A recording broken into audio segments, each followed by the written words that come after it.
dear colleagues from IOC, UNESCO, and various oceanographic institutes around the world. I'm Dr. Balakrishnan, chair of the session for regional team meeting Ocean Prediction. As you are aware, the scientific understanding of the ocean response to the pressure and management action is fundamental for sustainable development. In the United Nations Decade of Ocean Science for Sustainable Development, we redefine the oceanography for this age, the science we need for the ocean we want. The ocean prediction is an essential element in decade coordination activities. A systematic approach and strong level of coordination in observation, modeling, and forecasting activities is required to achieve the goals of decade and lay the cornerstone for the global ocean prediction system as a legacy of a decade. In this context, the Ocean Prediction DCC is a cross-cutting structure that will work at the global scale to develop collaboration between decade action related to ocean prediction together with the relevant organizations. The Ocean Prediction DCC will facilitate the structuring and engagement of the ocean prediction community. The responsibility of regional teams in the Ocean Prediction DCC for Indian Ocean is significant with obvious reasons. Indian Ocean is comparatively less explored and modeled to reach a level of reliable ocean prediction for early warning and blue economic growth for many developing nations around this region. Thus, we gathered here to discuss on regional perspective towards co-designing the global prediction system. Let us commence this meeting with a noble purpose. In this session, we have 4 topics, including keynote and 8 lead talks on various ocean prediction components, plus stakeholders presentation and open debate. This meeting will be definitely recorded, and the audience may type the questions in chat box mentioning towards who the question is directed. It may be answered in person or through chat depending upon the availability of time. My kind request is, and my big responsibility is to keep the time. So I request all the speakers restrict to their time. With this, I invite Dr. T. Srinavasa Kumar, Director INCOIS, for his welcome remarks. Srinivas, please. Thank you very much, Dr. Bala. A very good morning, good afternoon, good evening to all of the participants joining from far and wide. Our colleagues in the Ocean Prediction DCC, Enrique, Romane, and all other colleagues, and then several experts who are joining here to actually provide their perspective on ocean prediction. We have a wide range of experts here. A very warm welcome to all of you, and also to all the participants who are joining. As Bala just mentioned, UN Ocean Decade, which is actually a 10-year engagement, which actually started in 2021, which will go out until 2030, is being, it's a UN initiative, and then being spearheaded by the IOC in collaboration with all the stakeholders across the globe, which will actually contribute to the transformation of the ocean we have today to the ocean we want by 2030. And as all of you know, ocean prediction is actually going to be central for actually, implementing this transition. If you say the entire ocean value chain, starting right from observations to ocean data management, to ocean prediction and forecasting, to the ocean services, which can then deliver actually advice on, like short-term forecasting, or, provide products that can help with the policy making. So if you take all this end-to-end ocean value chain, ocean prediction forms the central part of everything, actually. I'm glad that this Ocean Prediction, the Decade Collaborative Center, which is actually hosted by the Mercator Ocean, it is actually going to be another 10-year engagement, which is bringing together all the participants which are involved in the end-to-end value chain, and then trying to see where we can go ahead with the ocean prediction activities. As most of you are aware, the first kickoff meeting of this Ocean Prediction DCC happened during 11 to 12 January in virtual mode. I'm sure several of you have been involved with that activity. And then this is a second meeting, which is actually one of the series of regional meetings that the Ocean Prediction DCC is actually organizing. And from INCOIS, the institute which I happen to represent, the Indian National Center for Ocean Information Services, we are very happy to be associated with this effort. We are actually collaborating with the Ocean Prediction DCC as one of the regional kind of nodes, collaborating with the several stakeholders in the Indian seas within the broader Indian Ocean region, including from the West Pacific, South and East Asia. We'll have a lot of collaborations.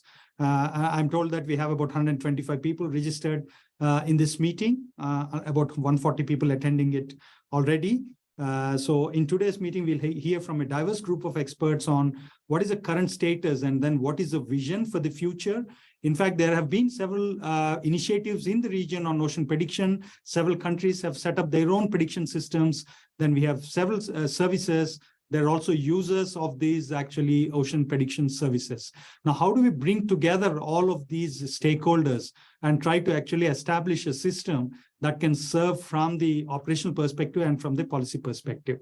So we'll be hearing about ocean observations today on ocean forecasting, the physics, ocean forecasting, biochemistry, climate, and connection with the users, capacity building, ocean literacy, ocean health. And then also on the new digital ocean developments, including digital twins and so on. I welcome you, all of you, to this meeting, and thank you very much for providing me an opportunity, Bala, to actually provide some opening remarks, and I hand over to you. Thank you very much. Thank you, Srinivas, for a nice welcome speech and introduction to the theme. So let me welcome for the keynote speaker, Alison Clausen from IOC UNESCO on Ocean Prediction DCC on the context of the decade. Dr. Alison, please.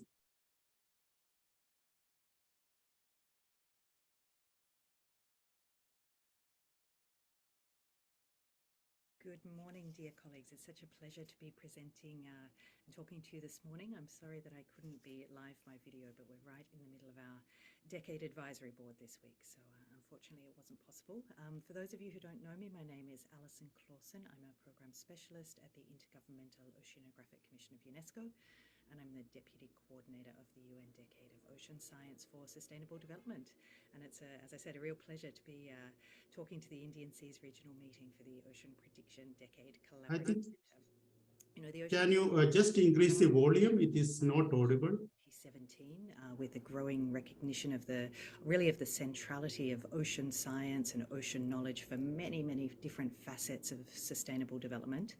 And the decade's now entering its third year of implementation, and this centrality, this central place that ocean science and knowledge plays in sustainable development, and the need for relevant and timely science is arguably greater than ever. But the opportunities are also greater than ever. Numerous global convenings and conferences in 2022 really raised the bar in terms of awareness of the importance of the ocean for climate, for biodiversity, for human health, for food security. And the work of the high-level panel and other global initiatives have really encouraged governments around the world to start taking tangible and actionable commitments to sustainably manage the ocean. The Ocean Decade itself is playing a part, we hope a big part in all of this. It's a rapidly growing global movement that really sees itself as the engine of ocean science, the engine of ocean knowledge, as a connector, as a network creator to feed into these initiatives. The decade, the vision of the decade is the science we need for the ocean we want, and I'm sure many of you know the decade is structured around 10 big Ocean Decade challenges. It's a movement, a global movement that is growing very rapidly. It's a very dynamic initiative, a very fast-growing ecosystem. We have actions, decade actions, working across all 10 decade challenges across all ocean basins. We have 47 global programs and over 230 projects. And all of these decade actions, all of these programs and projects are really starting to work together to achieve collective impact around the 10 Ocean Decade Challenges. But of course, here at IOC UNESCO, we're a relatively small team and we can't do all of this by ourselves. So we're really counting on partners such as Mercator Ocean International, who have very generously stood up the OceanPrediction Decade Collaborative Centre as a means of really ensuring that the global ambition of the decade can be translated to the regional level, to the national level, to different stakeholder groups. So Mercator Ocean International was one of the first partners really to rise to the challenge of supporting the Decade Coordination Unit in this idea of having decentralized coordination structures. And it's fair to say that Mercator and through the Decade Collaborative Centre, which is so ably coordinated by Enrique and Pierre and the team, has really become a model for others to follow. There are innovative approaches to regional engagement, and we're obviously seeing some of those here with this series of regional meetings that are being held, and this is the third of these meetings that I've had the pleasure of talking to, and it's really wonderful to see the regional communities coming together. But also, you know, Mercator and the DCC have been very innovative in terms of creating communities, sharing knowledge, catalyzing partnerships, and the whole team here at IOC UNESCO really wants to thank the DCC for their commitment and their engagement and their foresight in the way they're bringing communities together. Mercator, of course, is not alone. There is a growing network of Decade Collaborative Centres, Decade Coordination Offices. Of course, there's a Decade Collaborative Centre for the Indian Ocean, which is led by our dear colleagues at INCOIS, and I know Mercator is working very closely with this DCC. And there are also decentralised coordination offices focusing on ocean observing and data sharing, and these are actually housed within IOC UNESCO. But in this way, the OceanPrediction DCC run by Mercator is really able to work across the ocean science value chain, and by working with these other DCCs and DCOs is an essential part of strengthening the entire ocean science value chain. So looking forward to 2024, we haven't finished 2023 yet, but 2024 is going to be a big year for the Ocean Decade. The 2024 Ocean Decade Conference will take place in Barcelona in April. There'll be a call for satellite events and for sessions and so forth coming out in June, hopefully on World Oceans Day, so keep an eye out for that. And there will also be the preparation for the United Nations Ocean Conference, which will take place in Nice in France in 2025. So we really encourage all of the ocean prediction community, all of the regional communities to start thinking about their presence, their commitment, their engagement at some of those major conferences and meetings that are coming up. So having these discussions at the regional level is really essential, as I said. I wish you all the best for the meeting today. I wish I could follow it, but I'm sure we'll catch up with the team at the DCC afterwards to hear how it went. So I wish you all a wonderful meeting. Again, a huge thanks to Mercator and all the partners for their work with the DCC, and I look forward to hearing the results of the discussions. Thank you very much.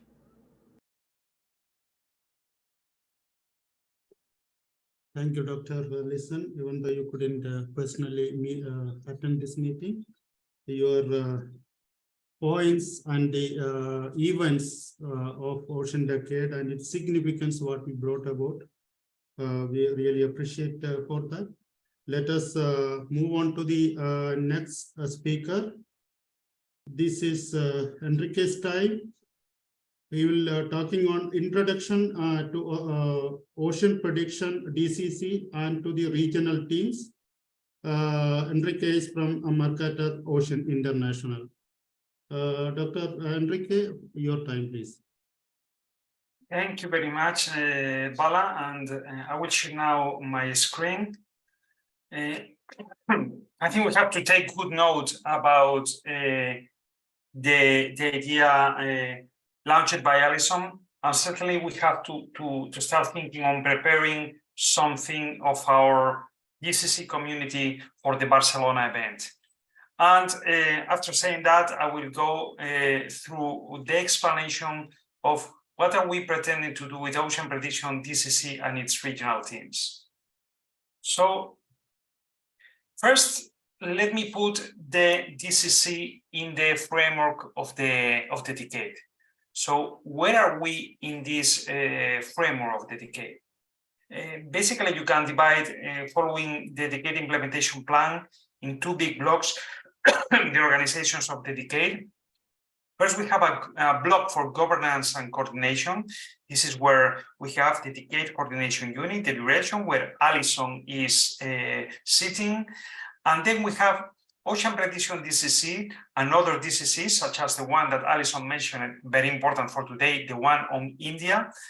And this block is here for the collaboration, monitoring, and coordination of all the different events and actions in the decade, very especially of these programs, which are many of them probably are very familiar for you, like Foresee, Tito, or Kaust Predict, or James Ocean, where the actual development should take place during the decade. So this is our position, and this is our role for you to understand. We are, let's say, on the collaboration, monitoring, and coordination level of the decade.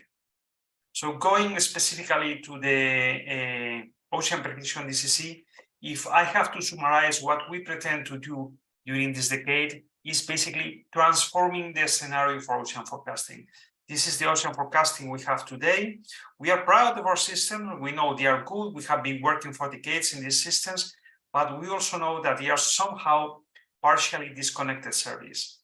That means both in the technical and in the human point of view. So that means that maybe we are missing more of this system in countries that are less technologically advanced than others. We want to change this scenario to this other scenario by the end of the decade, where we have many more systems worldwide, and those systems are connected between themselves. They are connected both from the technical and from the human point of view through this community that we are building at OceanPrediction DCC, and this will produce also more robust system. Developers will not be that isolated as they are now, and they will have the tools to build more robust, better validated systems, better usable systems than we have today. So how we are going to do this transformation? We're going to do this transformation thanks to the Ocean Decade. The Ocean Decade is our captain. The engine will be in charge of the decade action and also the opportunity derived from the digital twin of the ocean. Remember, the decade actions are all these programs that I mentioned on my previous slide. Who is going to be in this ship? Who is going to lead this transformation? This is going to be the community that we are building today, and the community, this meeting today is important because of that. This is the crew that we are going to do this transformation. And our role at OceanPrediction DCC is to set the course, to inspire the community, to inspire the actions, the decade actions, to move from one scenario to the other one. So as I mentioned, the regional teams are a key element to our community. I cannot imagine ourselves being able to act at Indian seas, at African seas from Toulouse. It has, the region should be the ones leading this effort in the different areas. So we have maybe a little bit in arbitrary way divided the world in the different basins or the different continents, and we have created these regions that we are implementing. So we have region number 2 is the Indian Seas, and once all this is implemented, we are in the process of building all this region. We are advancing at different speed on the different regions. Some of them are quite advanced, like India or West Pacific. Others are a little bit less advanced, but by the end of the year, all this structure will be in place. And it will be a backbone collaboration structure to provide a collective voice to a wide ocean prediction community. So basically, these teams will be our boots on the ground. You will be at India, our boots on the ground for promoting the implementation and use of ocean forecasting systems. Once this is in place, it will serve to identify and attract this wide community. We want to get out of our usual comfort zone, and we want to include everybody inside. the scientists. This is what we are used to do, to have scientists on board, but we want to go beyond that. We want to have users, we want to have private sector, non-governmental organization, the whole ocean forecasting value chain, so we can not only promote the development of ocean forecasting systems, but promote the use of these systems and vindicate the importance of these systems. So what we will do is support the action related to ocean forecasting. This is in our core, this is in our mission, as I explained it in the previous slide. Work in the identification of gaps and ways forward, work on the communication, capacity building, and ocean literacy, and advocate once the decade starts generating new material, new best practices, standards, and tools. The regional teams will be our boots on the ground for advocate to for the implementation of this new material. So this is very relevant and a complex role. So this is why these regional teams are so important. So how we are going to organize these regional teams? We have this document, the terms of reference that we distributed before the meeting. So you have a knowledge and you can give your opinion and you can suggest your improvements. We will discuss about that later on during the discussion. This is a very important issue of this meeting because we want to have these terms of reference approved today, or as close to be as approved as possible today. And we have two main components. First, a regional focal point that in our case is for the Indians is INCOIS, and more specifically the chair is Uday, and a steering team. The steering team is formed by experts on the different aspects of the ocean forecasting value chain, and in every region we will have the same experts. So that is fantastic because we will have a cross-region network of experts that will be able to talk to each other, and we will gain again the global aspect of Ocean Prediction DCC thanks to these experts. And at the same time, they will have very specific roles to have on the region. So these roles, this steering team is very important because it will form a global network of topic experts with special focus on several actions, like act as focal point in the region for the topic. Obviously, this will be our focal region for in the region for this particular topic. They will expert cross regions. They will interact in cross regions with the other experts in different regions. So we will create this global network that I mentioned before. We are open to new ideas. This is not a top-bottom approach. It's a top-bottom, but it's also a bottom-up approach. So we are really wishing that you, the experts, provide new ideas to us so we can move this ship forward. We will support the mapping of ocean forecasting activities, support the gaps and needs detection activities, contribute, very important, to the communication and the forum. I will explain later to you. We are creating these wonderful communication and forum channels to keep our community together. This will not be moving alone. We will need these experts to help us in moving these communication and forum activities, contribute to expand the community, and support capacity development and ocean literacy. So a lot of tasks, a lot of potential work, and a lot of initiatives for these team experts working together between one region and the following one, and the neighbor one. So what are the next steps we are going to do? This is our, let's say, launch year. This is where we are implementing the regional teams.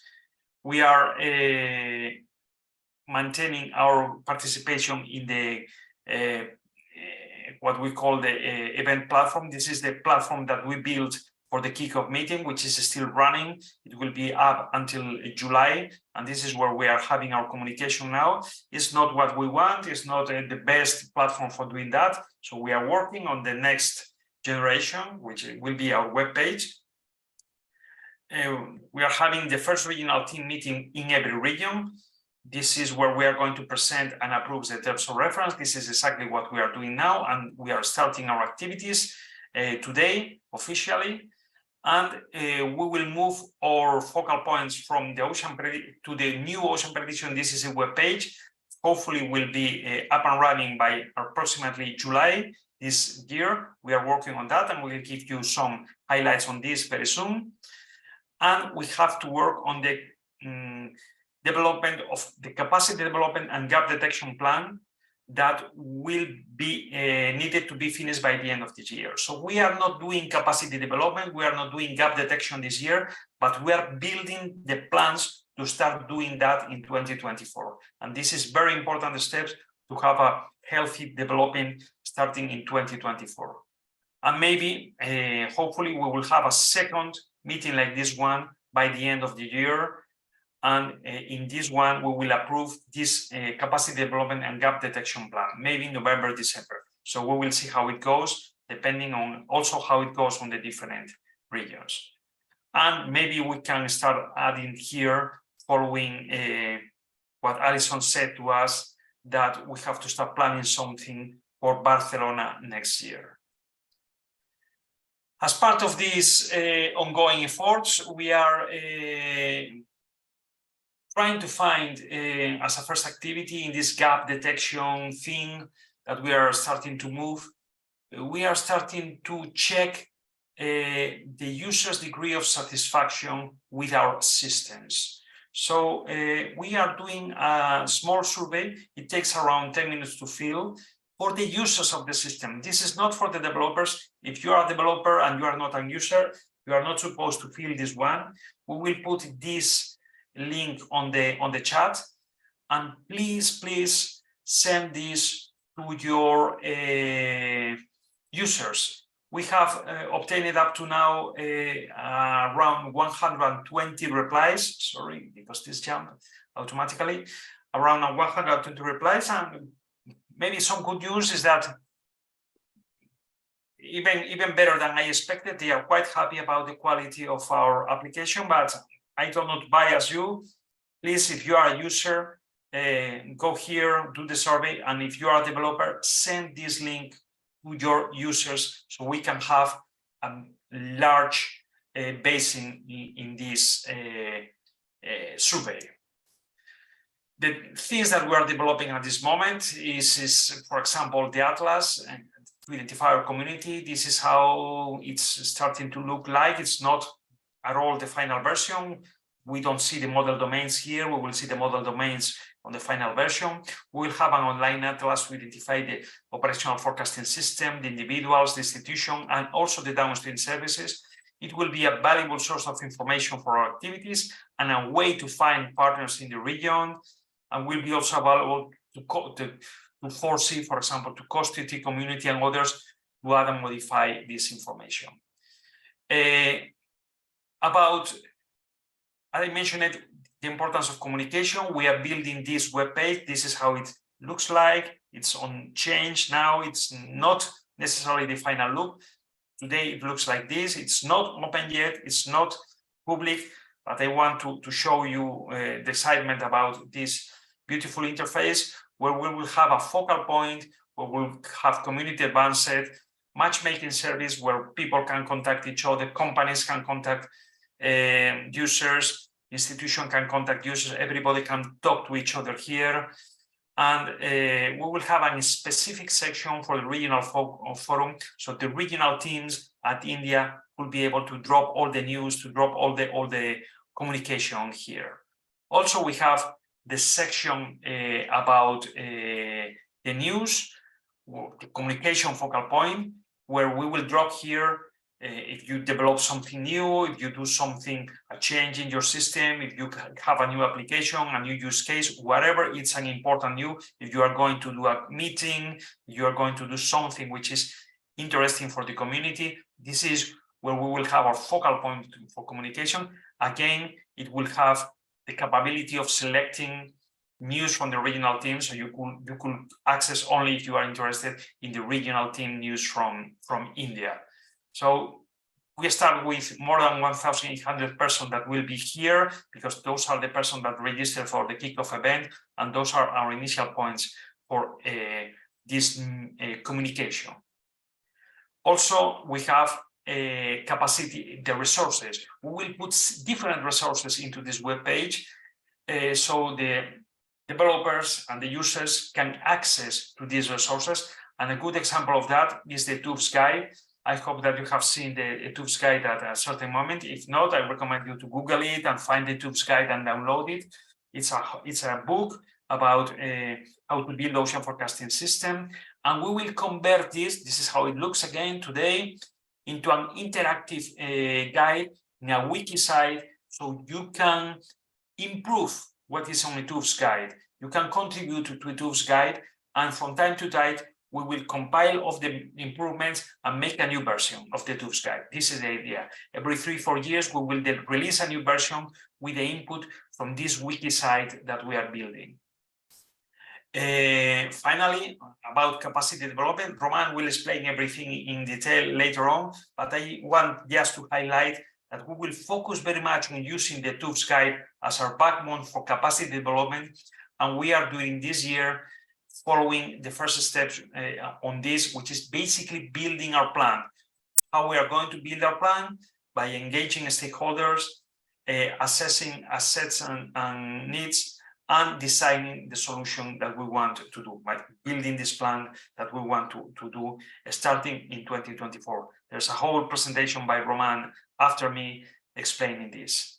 So short-term deliverables, so we keep focus, we keep track, and we know what we want to do for 2023. Very measurable, tangible deliverables for 2023. So first, this identified network of institutions and individuals to support the worldwide activity of OceanPrediction DCC. This is the regional teams. This is what we are building today. Then this atlas, where we expect everybody to drop the information, the organization, the individuals, the operation forecasting services, the downstream services, everything will be on the atlas. Then we have to work on this plan for identification of the gaps and goes forward in the regional landscape. An additional plan for capacity building and ocean literacy that, as I mentioned it, will start to be working, to be executed in 2024. So finally, and most important, maybe we will have this worldwide network of experts connected, consisting of the members of the steering teams. So we are building these steering teams. We have in a few regions the steering teams already formed. India is one of these regions. So this is Indian seas. So this is absolutely great. So to finish and summarize, the Ocean Prediction DCC community will be a key element for the development of the ocean we want in the decade. This is a very ambitious challenge, but I am sure we will succeed into that.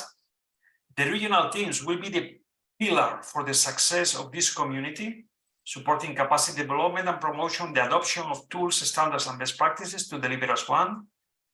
And 2023 will be the implementation year. We will have the new webpage, hopefully before the summer, tools, design of capacity building activities, organization of regional teams, etc. So please help us building our regional teams, and thank you very much for being here. The floor is yours.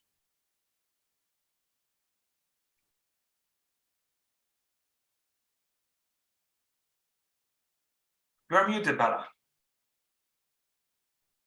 Sorry, yeah. Thank you, Enrique, for a very remarkable speech, and it's the DCC activities and the future plans. I'm sorry it is delayed, so any questions to Enrique you can put in the chat box. We'll move on. We are already 5-10 minutes late, so we'll go to the next presentation by Romane Zufic on the perspective on ocean literacy and capacity development. Romane, please. Thank you, Belal. Hello, everyone. Let me share my screen.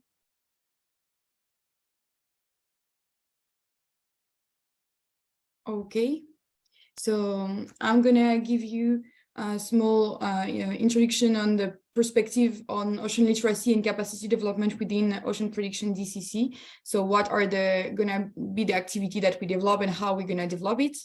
So first, it's important to define and agree on the concept and the definitions to make sure we are all on the same page toward where we go. So capacity development, if we take the UN definition, is a process whereby people, organization, and society as a whole unleash, strengthen, adapt, and maintain capacity over time in order to achieve development results. And when we talk about ocean literacy, we can just take the IOC definition, who says that ocean literacy is an understanding of the ocean influence on you and your own influence on the ocean. So they are quite different, but we are still addressing them together within Ocean Prediction DCC. And you can always wonder why we are doing this. So we are doing such an approach because we believe the two concepts are really interdependent in our own fields, because both are focusing on this overarching objective, which is bridging the knowledge gaps. And if you take ocean literacy, we try to bridge knowledge gaps about knowledge and know why ocean is important, for example. And if you take capacity development, it's more about skills and about know-how. So know-how implementing an operational ocean forecasting system, for example. Yet it's still very broad, so we still need to narrow down our targets, because within capacity development and ocean literacy, we could have an infinite potential objectives. And we need to be efficient, and for that we need to be selective. This is why we defined specific targets that will be aligned with the overall DCC vision, so which is to foster an ocean science to service approach to develop a powerful ocean prediction capacity around the world for a sustainable ocean. So if we take this vision, we have our targets and main objectives, and that's why for ocean literacy, we will really focus on bridging the gaps between science and policy. We will work on informing policymakers and aim to support decision-making, again, for a sustainable ocean. If we focus more on capacity development, our main objective is really to support the worldwide implementation of the ocean forecasting architecture that is and will be co-designed by the ocean prediction experts. These targets and objectives come with a methodology and a process. So Enrique already briefly explained that in his presentation, but I will go through quickly. We will focus this year on three main steps: the engaging stakeholders, assessing the needs, and design the solution. And for that, we will develop this implementation plan that will start from next year onwards.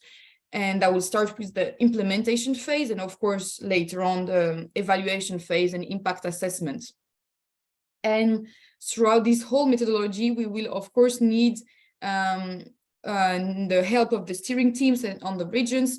And this is pretty much the boots on the ground approach that Enrique already explains, and that is very relevant when we talk about capacity development and ocean literacy, because we really need to have help from the steering team to be present and to be in touch and to really help disseminating all the efforts within the region.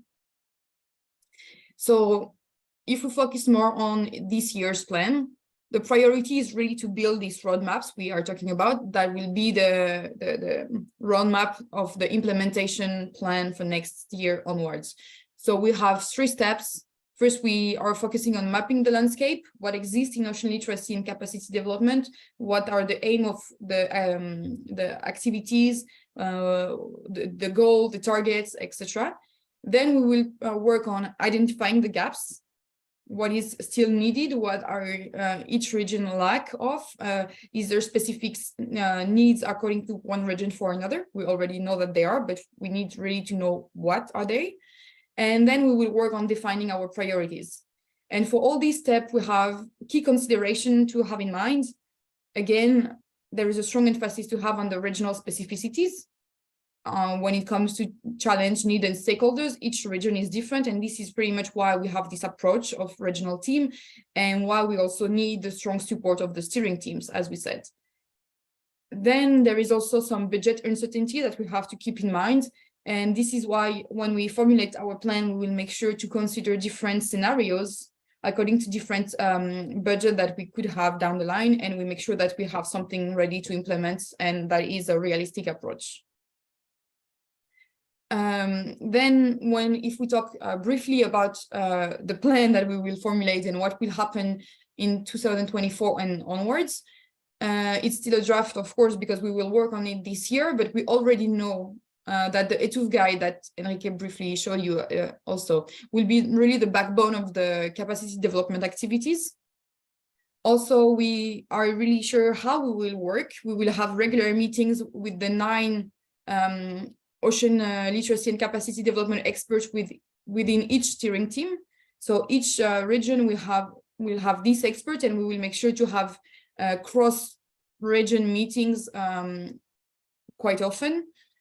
Then we also have in mind that the roadmap will need to be flexible and adaptable to the different needs and priority of each region. So on that, we will work on having flexible plan. And also the website that is gonna be launched around July will really be an asset for the community and will really be the place to exchange. We will have the forum to ask and learn. We will have the ETUF Guide Wiki to contribute, generating knowledge together and disseminating this, and really have this as a common contribution. And the resource and event page, of course, we will share content and opportunities. And I'm not gonna give you more detail because Enrique already showed you the nice preview of the website, but this is really the work we are focusing on, and we will hope that to launch it soon. For now, what is important is we have these 3 different categories objectives. What is important for now for the regional expert on ocean literacy and capacity development is that we need your help and input and idea to build a plan. And you can have in mind already that we are hoping to host the first ocean literacy capacity development experts meeting around September. We will have a date soon, but that also depends on where the other regions are in their development. For the steering team as a whole, we will soon distribute survey regarding gaps and needs in ocean literacy and capacity development. And we are really counting on you to distribute it within your networks, because again, massive participation is key to build a relevant plan. And then for all of you, we are really open for your ideas and inputs. So please contribute in the chat, in the discussion, ask a question, and we really count on you to be active. Again, that will help us to build something relevant and something that is needed. And again, the website will be launched soon. So we will invite you to put your pins on the atlas to indicate yourself or your organization. We hope that the regional team channel on the forum will be started soon to be very active. And just, yes, share the website within your community to gather, to make it grow and have like really a place where everyone is there to exchange and learn. So thank you very much. I look forward to exchange with you later during the Q&A. And yes, thank you. Back to you, Bala. Thank you. Thank you, Roman. It's an excellent presentation on ocean literacy and capacity building. I have some comments, but I'll put in the chat box. I request all the audience, almost I'm seeing 69 audience. I'm request for the interaction. If there is no interaction, it is going to one way. So I'm expecting some questions to the speakers. So we are a little bit late. So I think we will try to cut short 1 minute from the following speakers. So please tell that your time is cut short by 1 minute. So next move on to chairperson's remarks.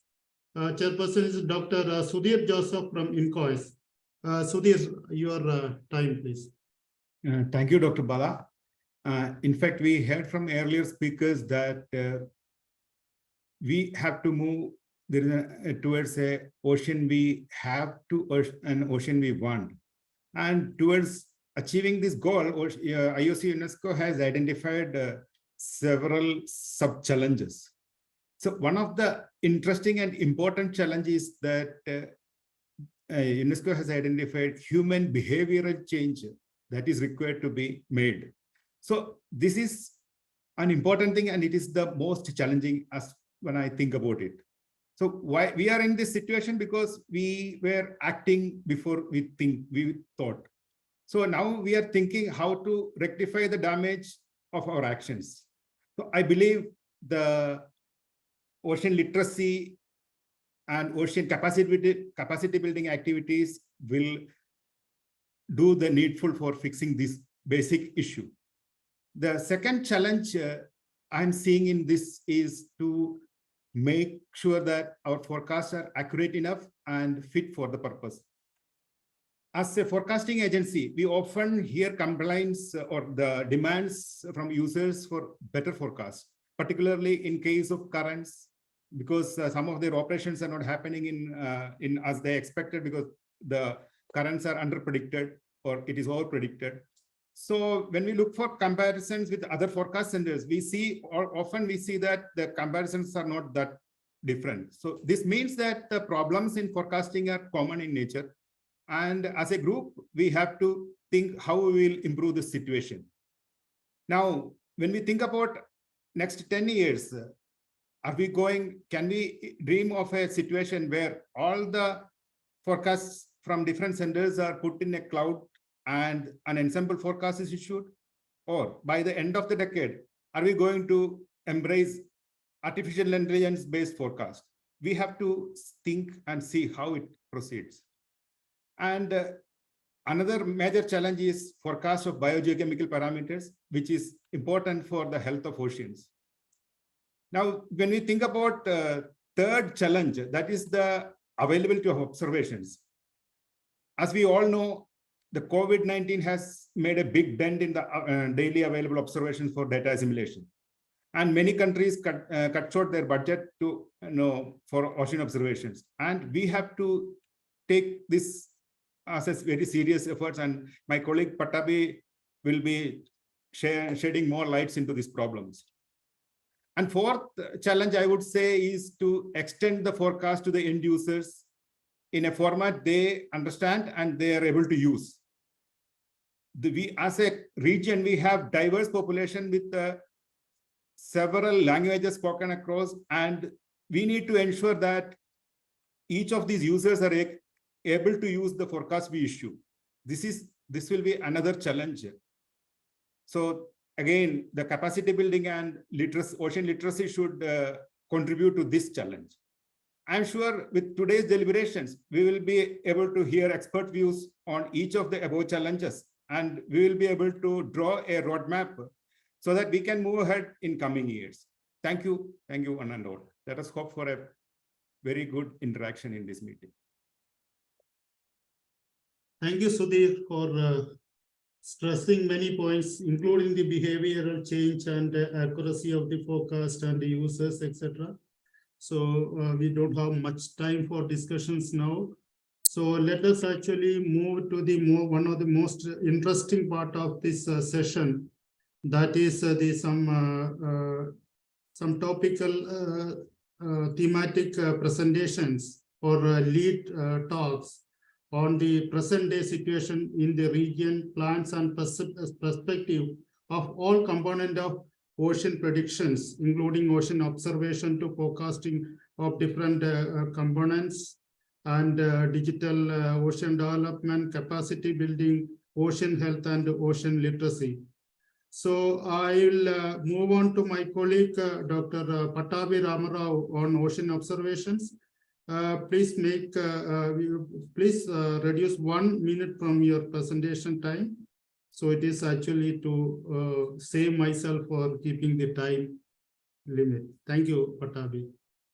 Thank you, Dr. Bala. Can you see the presentation and listen? Yes. Hear me? Yes, Pattabhi, loud and clear. Yeah.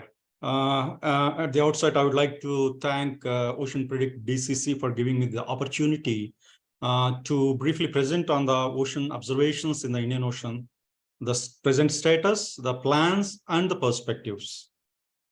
So in this presentation, I'm briefly talking about the Indian Ocean Observing System Network, as part of the IOGOOS, which is a regional alliance of GOOS, and also the current status of INDOOS and the Ocean Observing System implemented by India, its status and future plans, and the way forward as part of this ocean decade. You all see that now that we have these targeted outcomes at the end of UN ocean decade. The major targets are like, at the end of the ocean decade, we need to have a clean ocean, a healthy and resilient ocean, a predictable ocean, a safe ocean, a sustainably harvested ocean, and a transparent ocean, an inspiring and engaging ocean. So now this particular DCC is targeting the predictable ocean. And at this point of time, I would like to mention here that ocean observations form a critical component in achieving these targets as envisaged as part of this UN Ocean Decade Program. I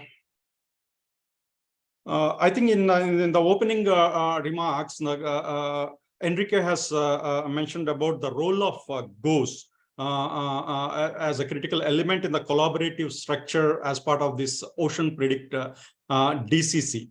So you see that the Global Ocean Observing System, which is a global system for ocean sustained ocean observations of the ocean, which is led by IOC, UNESCO, and WMO. And this program leads, supports, and coordinates the long-term sustained ocean observing system for climate and operational purposes. So the Global Ocean Observing System delivers the essential information needed for our sustainable development, safety, well-being, and prosperity. So Enrique has mentioned about various global regional alliances. No, we have different basins have got regional alliances, and we have the IOGOS for the Indian Ocean region. So the Global Ocean Observing System design, it is implemented through regional observational programs, which is mainly contributed by the member states in the region, and addressing the themes like the climate, operational ocean services, and ocean health. So through discussions, the GOES has identified essential ocean variables that are listed on the top bottom, which are equally distributed among the physical, biological, biogeochemical essential ocean variables. So now I'm going to briefly talk about the INDOS, which is part of the regional alliance in the Indian Ocean, that is which is a project of IOGOS. So INDOS was established in 2006, which is a network of interdependent and complementary instruments now deployed in the Indian Ocean by various member states, mainly to understand and forecast the onset of monsoon, and also to enable the modeling of the future climate change scenarios under the climate change scenario, and to predict the extreme weather events like the floods, droughts, and cyclones. So this program was established in 2006, and this program was again reviewed in 2019 by the group of experts,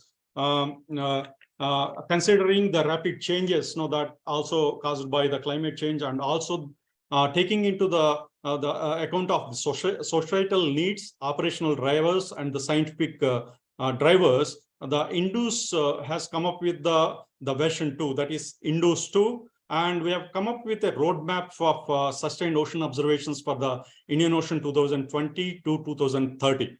So the societal needs are mainly you can see that there is a rapid growth in the blue economies, and there are opportunities to exploit the ocean resources and services. And also where Indian Ocean rim countries are mainly dependent on the monsoon, the agriculture farming particularly, and also the marine fisheries, their availability depends on the oceanic conditions. And also we have the coastal populations that are highly vulnerable for the extreme weather events and also the climate change. The operational drivers, they include identified the team are like operational subseasonal to seasonal forecasting, improving the surface fluxes, and also the ocean data assimilation systems. And scientific drivers, you all know that you have the scientific community, you all know that Indian Ocean, we have several scientific issues that need to be addressed. That is monsoon intraseasonal oscillations, Madden-Julian oscillations, Indian Ocean dipole, oxygen minimum zone, upwelling and subduction zones, cyclogenesis, climate change, and boundary currents. So the INDOS phase 2 is going to address these issues and design this ocean observing network that are required to address these things. So Indian Ocean Observing System 2 has 3 tiers. One is existing maintain the existing ocean observing system. So it has 5 major components. One is the ARGO program, which is an international program where we're planning to have core Argo floats, as well as the BGC Argo and also deep ocean Argo. Indian Ocean, there are about 15 countries that are deploying Argo floats, and we need to have 350 Argo floats at any given time. And also, as part of the Tier 2, we need to extend these induced capacities to better address the scientific and operational drivers, which have come out as part of this review mechanism, where we need to have more BGC observations, which Dr. Sudhir has mentioned in his remarks. And also we need to understand the near surface, so metocean processes, particularly the air-sea interactions, and also understanding the boundary currents. And some of these observing network, now we are measuring these oceanic parameters only up to 2000 meters. But now we need to deep dive into the ocean to understand the circulation as well as its impact on the oceanographic process. So we need to have deep Argo observations. Now these are now extending to the existing capability. And also as part of the Tier 3, we need to have pilot project now investigating the efficacy and sustainability, and also integrations into the Indian Ocean, like understanding the Somali current and BGC and other things, and increasing the Argo floats to understand the variability of MJO and MISO, and also explore the possibilities of having new observational platforms, like we have the new observation platforms like gliders, and then we have wave drifters and the Lagrangian floats, the flux moorings, etc. So that we need to extend to address these issues that are identified by the team as part of this INDOS 2. So that is the status of status of INDOS, which is a project of IOGOOS under Global Regional Alliance of GOOS. So now I'm going to briefly talk about the Indian Ocean Observing Program. Before that, I would like to mention about INCOIS and the activities, why we need this observing system. So INCOIS has the mandate to provide ocean information and advisory services to various stakeholders, which are mentioned here, right from the fishing community. We have the coastal state disaster management organizations. We have the operational agencies like Met Department, Navy, Coast Guards, ports and harbors, and offshore and shipping. And also we closely work with research institutions and academia. So we have built a national infrastructure in terms of ocean observations, both in situ and remote sensing, as well as we have developed the capability in the ocean modeling, where we have a suite of models to provide this ocean information and advisory services, which includes the ecosystem services, and we have disaster-related services, and we have tsunami early warning and storm surge early warning system. So we have a system, ocean observing system, to provide this data to meet the requirements of these operational models. So these are the services which I have mentioned. The ecosystem services includes the potential fishing zone advisories, coral reef bleaching alerts, and harmful algal blooms. As part of the maritime safety services, we have the high wave alerts, search and rescue, small vessel advisory services, Gagan-enabled system for reaching the community who are beyond the mobile reach, and also disaster-related services, which I have mentioned, like tsunami early warning services, storm surge services. Now we are getting into the ocean climate change advisory services as part of the deep ocean mission. And also we provide the ocean data services as a National Oceanographic Data Center. And also we provide capacity building through International Training Center for Operational Oceanography. And also we closely work with these international initiatives in terms of ocean observations as well as modeling that are in the Indian Ocean. So now this slide shows the ocean observing network implemented by India. Majority of the observing platforms are implemented by INCOIS, and we have INCOIS is implementing Argo floats as part of international program in the Indian Ocean, where we have already deployed 493 Argo floats, and so out of them 73 are biogeochemical floats, and we have a commitment to deploy 50 per year. And we have two observing systems which measures the surface marine meteorological parameters, like drifting buoys and automatic weather stations. So drifting buoys, so far we have deployed about 430, and we are going to have 30 per year. And automatic weather stations, we have 36 on board various research vessels that we are going to sustain. And we have a network of 16 wave rider buoys continuously monitoring the waves. And also we have wave drifters 4 deployed, and we are going to have 30 in the future per year for the next 5 years. So these are for monitoring the wave along the Indian coast, as well as from the open ocean. And to monitor the sea level, we have also set up 36 tide gauge stations all along the Indian coast. And we are going to have these 36 we are going to sustain and add 15 tide gauges with GNSS sensors collated with these tide gauges. And we have 7 tsunami buoys, out of which 4 are managed by INCOIS and 3 of them by National Institute of Ocean Technology. And we are going to continue these XBT, XCTD surveys along the 3 transects, that is Chennai, Port Blair to Kolkata, and Mumbai to Mauritius. We're going to continue. The program is there since 1990, and we are going to continue this program as part of this Surface Ocean Observations team of GOES. And we have, for monitoring the currents along the coast as well as along the equator, we have 17 coastal ADCP moorings continuously monitoring the coastal currents along the east coast and west coast. And we have 3 moorings in the equatorial current, equatorial region, measuring these equatorial currents. And as part of our process-specific studies, we have deployed INCOIS Flex mooring. This is first of its kind in the Indian Ocean, where we had direct covariant fluxes, which we have operated as part of ocean mixing and monsoon under the monsoon mission. These are the observation systems that are managed by INCOIS. And also we have 3 observing systems managed by National Institute of Ocean Technology, our sister concern. They manage 12 ocean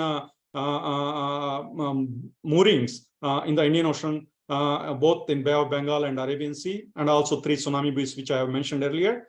And in addition to that, the current meters, which I have mentioned, the NIOT has implemented 5 pairs of coastal radars to continuously monitor the currents along the Indian coast. So this data that is coming from all these observing system will fed into the ocean models to provide ocean information and advisory services, which I have mentioned earlier.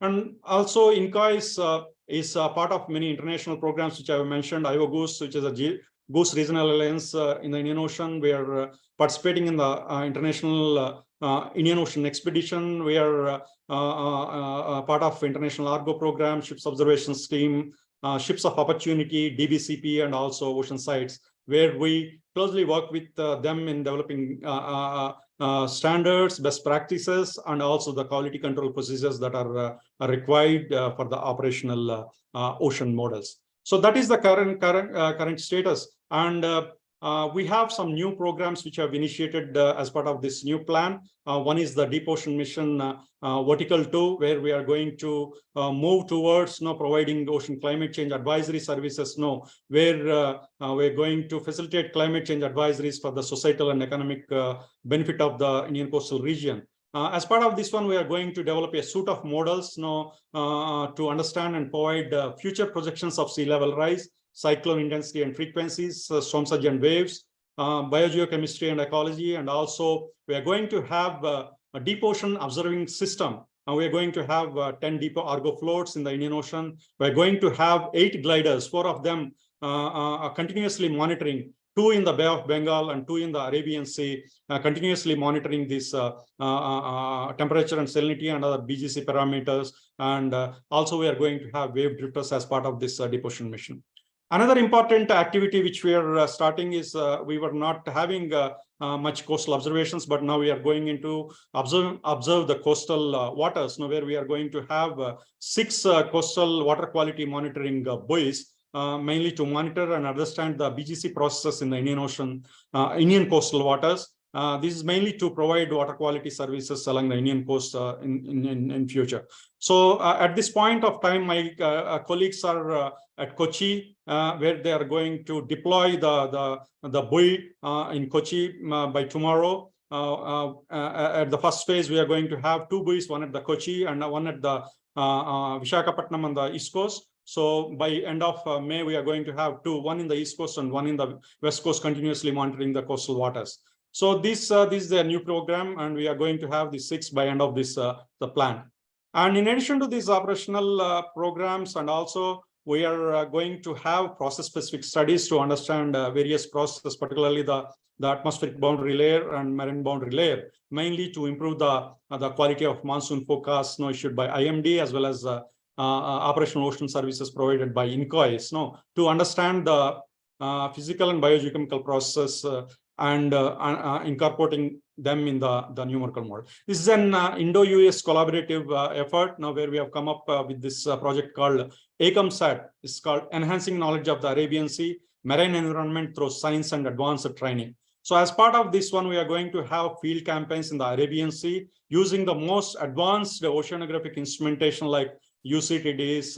We are going to have the flux mooring. We are going to have the vertical microstructure profilers, decovariance flux systems on board vessels, and also going to have the gliders. So the first field campaign is going to start sometime in June by US ship. 1 minute. Yeah. Pattabhi, 1 minute. Yeah, I'm almost done. So we're going to have this first field campaign in June. RV Rosa Revel is coming, and followed by Indian vessel Sagar Nidhi.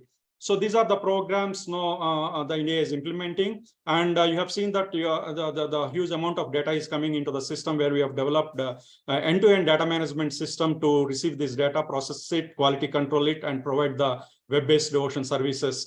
Where my colleague is going to, Uday is going to talk about this digital ocean in his presentation. So now this particular slide shows the current status of Indian Ocean Observing System. The previous one which I have shown is the observing system by India, but now this slide shows that GOOS Indus system. You can see that the Argo floats, the drifters, we have the buoys, tsunamis, tide gauges, and other things. But as Sudhir has mentioned, actually Indus, as Envy says, actually we are not meeting the target because COVID has significant impact.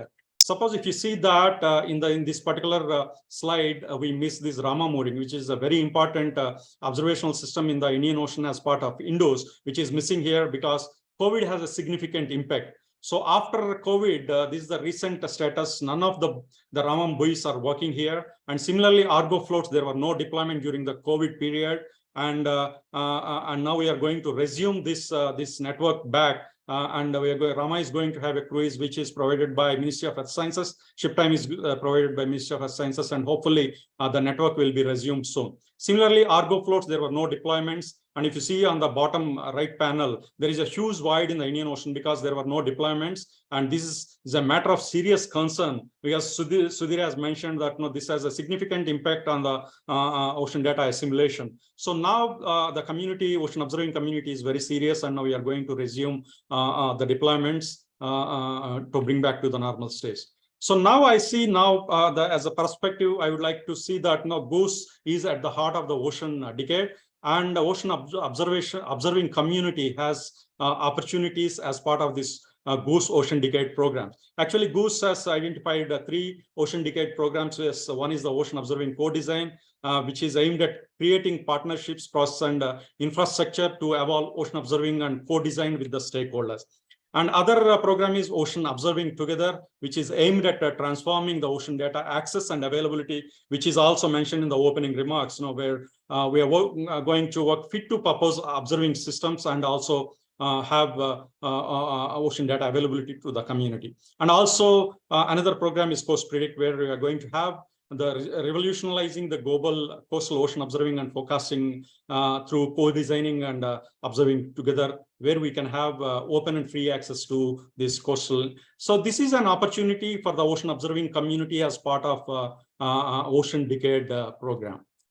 So this is an iterative process because I would like to highlight here Ocean Observing Co-Design because last week we had a meeting with the steering team of this Ocean Observing Co-Design, where they have invited INCOIS to be part of one of these exemplar projects that are identified by the steering team, that is tropical cyclone. The steering team identified this exemplar projects: carbon cycle, tropical cyclones, marine life, storm surge, marine heat waves, and boundary currents. So one of the theme exemplar project, tropical cyclones, they have invited INCOIS and probably we see that now we are going to participate in the future the meetings with the steering team, and probably we may work out the co-design as part of this UN decade.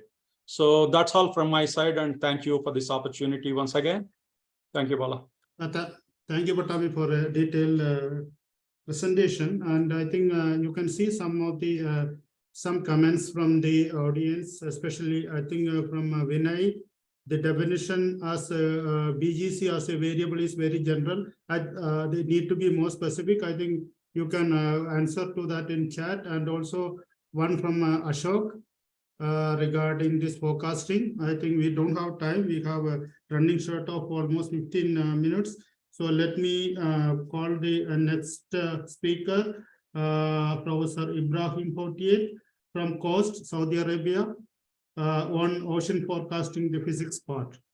Ibrahim, please, Professor. Can you hear me? Oh. Yes, Ibrahim, clear. Okay, can you hear me now? Oh, sorry. One second.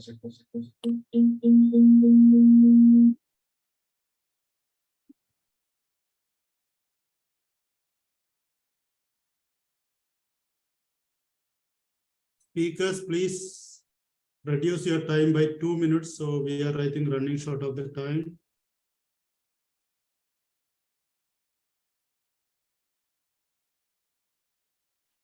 Okay, can you hear me now?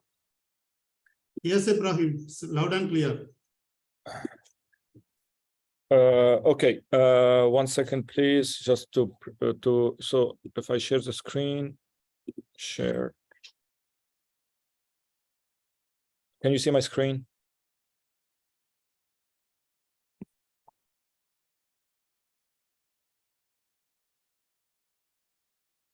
No. Not yet? Yeah, no, it's there? Now it's visible, yeah, visible. Okay, great. Okay, thank you. Thank you, and sorry for this rough start.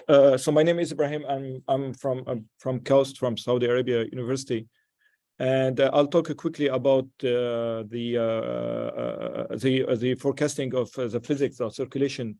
And my focus is, of course, what we're working on the Red Sea. Also, we've been expanding lately on the Gulf. I'll talk about our experience and what we learned and where we're going in the Indian Ocean. You know, apart from INCOIS, I'm not aware of many forecasting activities or capabilities in there. I'll focus on what we're doing in here. So, you know, I usually start with this slide showing, even without assimilation, how far we came along in the physics. This is I'm showing a comparison between sea surface temperature from the model and from satellite sea surface temperature, again without assimilation, showing that we are a stage that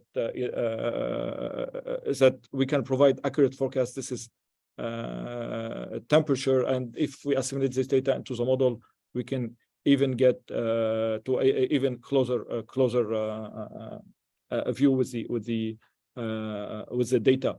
And so this is the system we are running. You know, we are running everything from atmosphere physics, and also coupled for the biology, and running the atmosphere. Our own atmosphere was a big step toward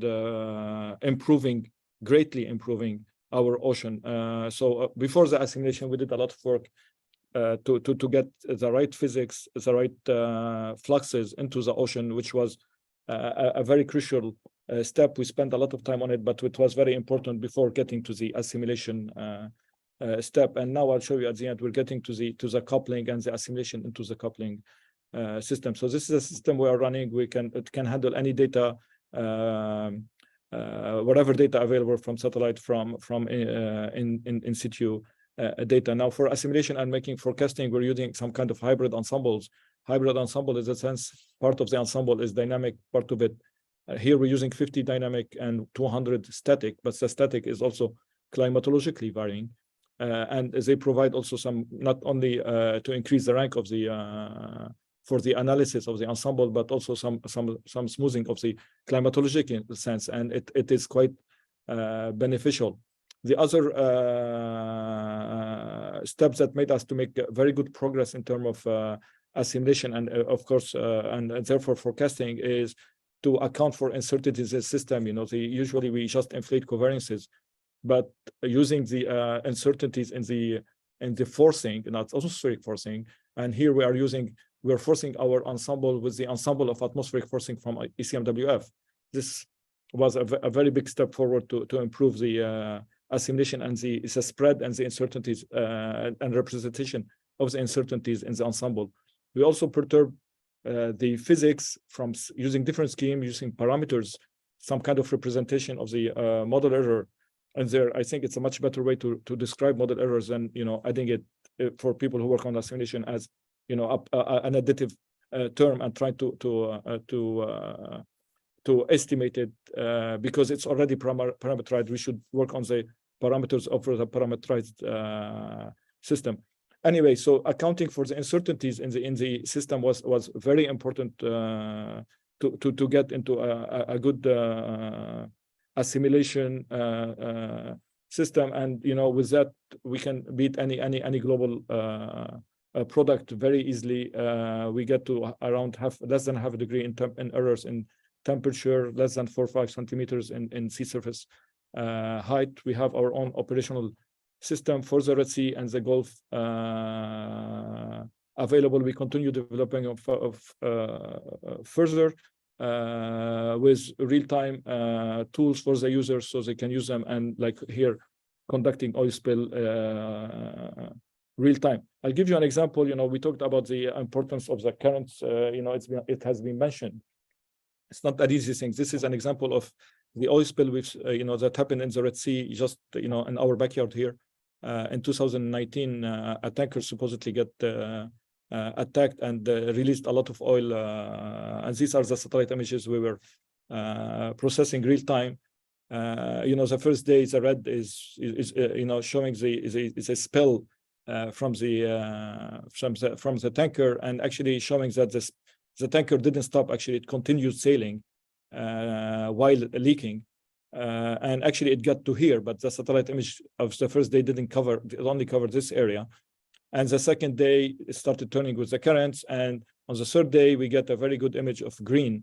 And we were forecasting real time for the authorities, but what we also noticed is that if you take 2 ensemble members, just shifting a little bit the gyre, the location of the gyre, the oil will go somewhere else, and it shows the sensitivity of the the forecast, and just forecasting with one deterministic forecast doesn't make much sense in here. And this brings up the discussion about we need better forecast of currents, but also we need better representation of the uncertainties in the currents. So when we use the ensemble and we forecast the oil probabilistically with the ensemble of currents, we get a much better picture, and we try to represent the uncertainties in the current. What is the impact? We should not be shy from acknowledging the uncertainties in our forecast, but we should be able to use them and inform the users that there is this uncertainty and this is what we believe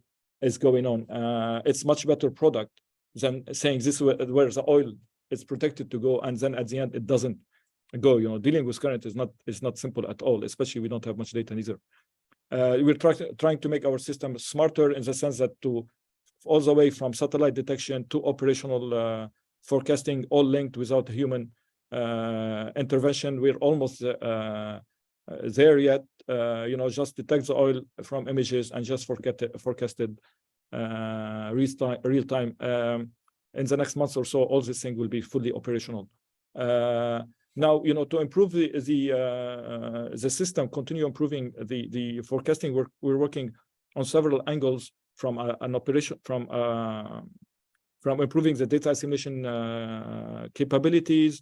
One thing that here, we have a limitation when we force our system ensembles with the ensemble of ECMWF, we cannot downscale 50 atmosphere to force 50 ocean. It's still a little bit limited with the competition. So we're trying to see, we're working on like AI tools to do only the downscaling of the uncertainties of the atmosphere. So there are a lot of things can be done to improve the forecasting of the physics. These are other examples. We are working on. This is collaboration with Scripps. This is the coupled model, ocean atmosphere, MIT GCM ocean wharf atmosphere. We have ensemble capabilities to assimilate in the atmosphere, ensemble capabilities to assimilate in the ocean. We're working on coupling them. In the meantime, we're trying to see if the coupling, we're conducting different experiments, coupling ocean atmosphere. We're only assimilating in the ocean, but we are changing the atmosphere.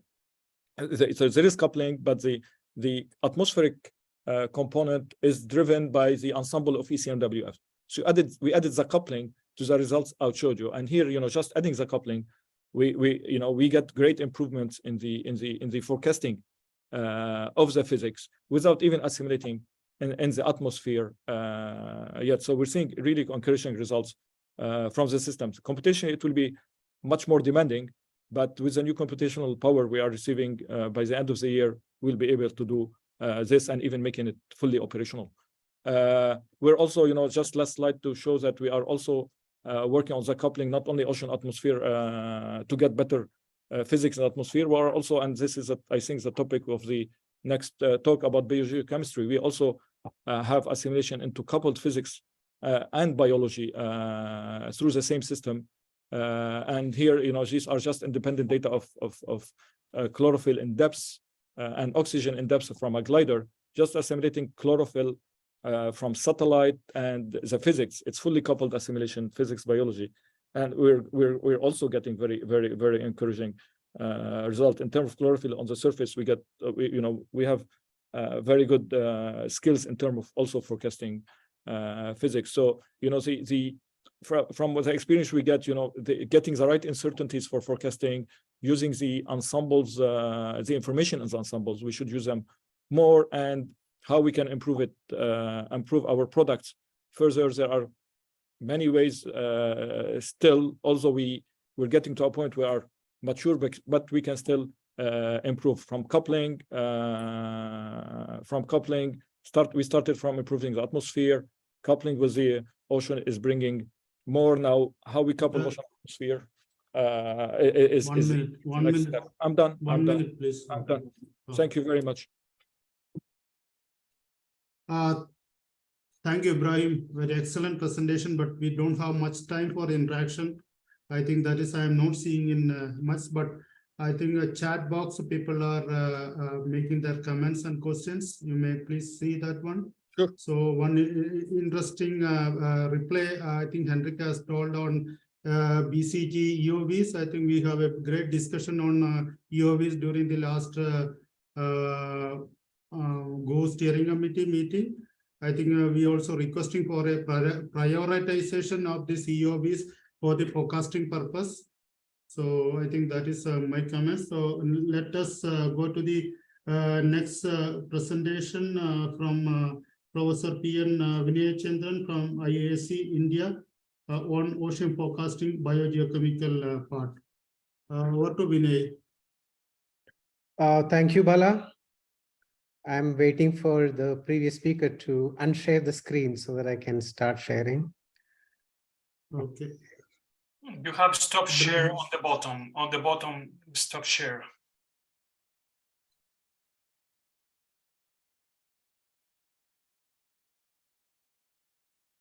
It's good now? Yes, thank you. So, hello everyone. My name is Vinayachandran. I'm a professor of oceanography at the Indian Institute of Science, Bengaluru. I'm also involved in a few other activities, both global scale and regional scale. At the global scale, I co-chair the OceanPredict and also foresee the which is the UN Decade program. At the regional level, I work closely with International Indian Ocean Expedition 2, as well as the biogeochemistry group known as CYBER. So to put the biogeochemistry forecasting in perspective, let me show you the slide from Mercator, which is providing operational forecast of biogeochemistry. So this is very impressive, and at the same time, it shows the challenges that the ocean biogeochemical forecast is facing. And one of them I have highlighted is the initial condition. The initial condition that we are still using is the W World Ocean Atlas 2013 for nitrate, phosphate, and silicate. And those of us who have worked with this data would definitely understand that while such atlases provide smooth, nice pictures, the data that goes into some places at most of the time is almost nothing. Now, the other thing I would like to highlight is the task team which works under OceanPredict, known as the Marine Ecosystem Analysis and Prediction Team. And this forum coordinates worldwide effects on biogeochemistry, the science, data, its processes as modeling as well as forecasting. So I would encourage strongly to visit our webpage to get a little more detail about this activity. Now, coming to the Indian Ocean, this is a unique physical and biogeochemical system which has been studied quite well recently. This little animation on the salinity captures its contrast between east and west in terms of its salinity, its temperature, as well as its chlorophyll distribution, which you can see on these figures on the right. Now, on a very large scale, which we would be aiming at forecasting this basin scale features. But when we look at regional processes, what we would like to see is a figure, something like the figure at the bottom right place, which shows a snapshot of chlorophyll distribution during the summer monsoon time. So this has implications on carbon, oxygen, chlorophyll, and processes such as fishing. So what is involved? Ocean biogeochemical forecasting involves, much like most of our marine forecasting systems, it requires observations, which has excellent coverage in space, time, and as accurate as we can get. And then models, which performs well, data that we can use it for both initialization and assimilation. Then the forecasts have to be disseminated so that it reaches the right people at the right time. And finally, the application, the end users. Now, you may agree with me that the ocean biogeochemical forecast is more or less in its infancy. So I would focus on the top three items for this presentation. Some of the Indian Ocean observing programs have been covered. Excellent talk by Pattabhi. So we do have an Indian Ocean BioArgo program. And the figure on the top left shows you the floats which were in the Indian Ocean a couple of days ago. Then we do have programs which is run from India, most of the national program, and one of them is a boot buoy, which was aimed at understanding the oxygen minimum zones in the Arabian Sea. These buoys hold sensors, and the data from the sensors is expected to shed more light on the oxygen minimum zones and its change with time. Then another service that the INCOIS is running is the algal bloom information service. So this is important because harmful algal blooms can have major impacts on fishery resources. Owing to the lack of time, I wouldn't go into the details of it. So, but there is a web page here for the INCOIS where anyone can visit and get a little more detail about it. In a similar line, there is also a coastal water quality monitoring system, which provides data on various variables like dissolved oxygen, turbidity, and pH, in addition to nutrients and sedum, which can help in assessment of the coastal water quality as well as potential forecasting in future. So there are also various focused research programs running in order to generate the basic science and variability that is happening along the coast of India as far as its ecosystem is concerned, with much focus on the fisheries. The fisheries along the coast of India have been reported to show variability, both in terms of the kind of fish that you catch, the time that you get, and the kind of fish that we get. So this is one such program called as MEDAS, is run by the institute known as Central Marine Living Resources Institute, located in Kochi, which is belonging to Ministry of Earth Sciences. Forecasting of potential fishing zone is a successful program which is being run for a long time. So initially, the program was run purely based on satellite data of sea surface temperature and chlorophyll, but now there are efforts to move that towards a more systematic plan using ocean models. Now, coming to the second component, biogeochemical modeling. So in India, mainly three institutions run this effort. One of them is, of course, is INCOIS. The group at INCOIS has been looking at various aspects of the biogeochemistry, both in the Arabian Sea and in the Bay of Bengal, looking at examining the performance of ecosystem model, as well as understanding the dominant processes that control biogeochemistry in important variables such as PCO2. So in a similar line, Indian Institute of Tropical Meteorology, which is another MOAS institution, is also doing considerable amount of modeling, focusing more on carbon and cycling of other biogeochemical variables. At IAC, we have been running the ocean model with so far with the MOM Topaz, and we have been looking at ocean surface chlorophyll and in addition, the structure of the deep chlorophyll maximum and the processes governing them. Now, coming to the data assimilation, so I think we need to have much more effort in this direction. So I wasn't able to find much recent work in this direction where we are assimilating biogeochemistry variables in models. So the SAC Space Application Center in Ahmedabad under ISRO has been working on this, and this is a paper which they published in way back in 2016. Now, what's happening currently? There was a very interesting workshop just last week, 26 and 28 April 2023 at Kochi, where more than 30 scientists from all over the India took part to brainstorm and debate on how we can take forward the Indian Ocean biogeochemistry. So several topics were listed.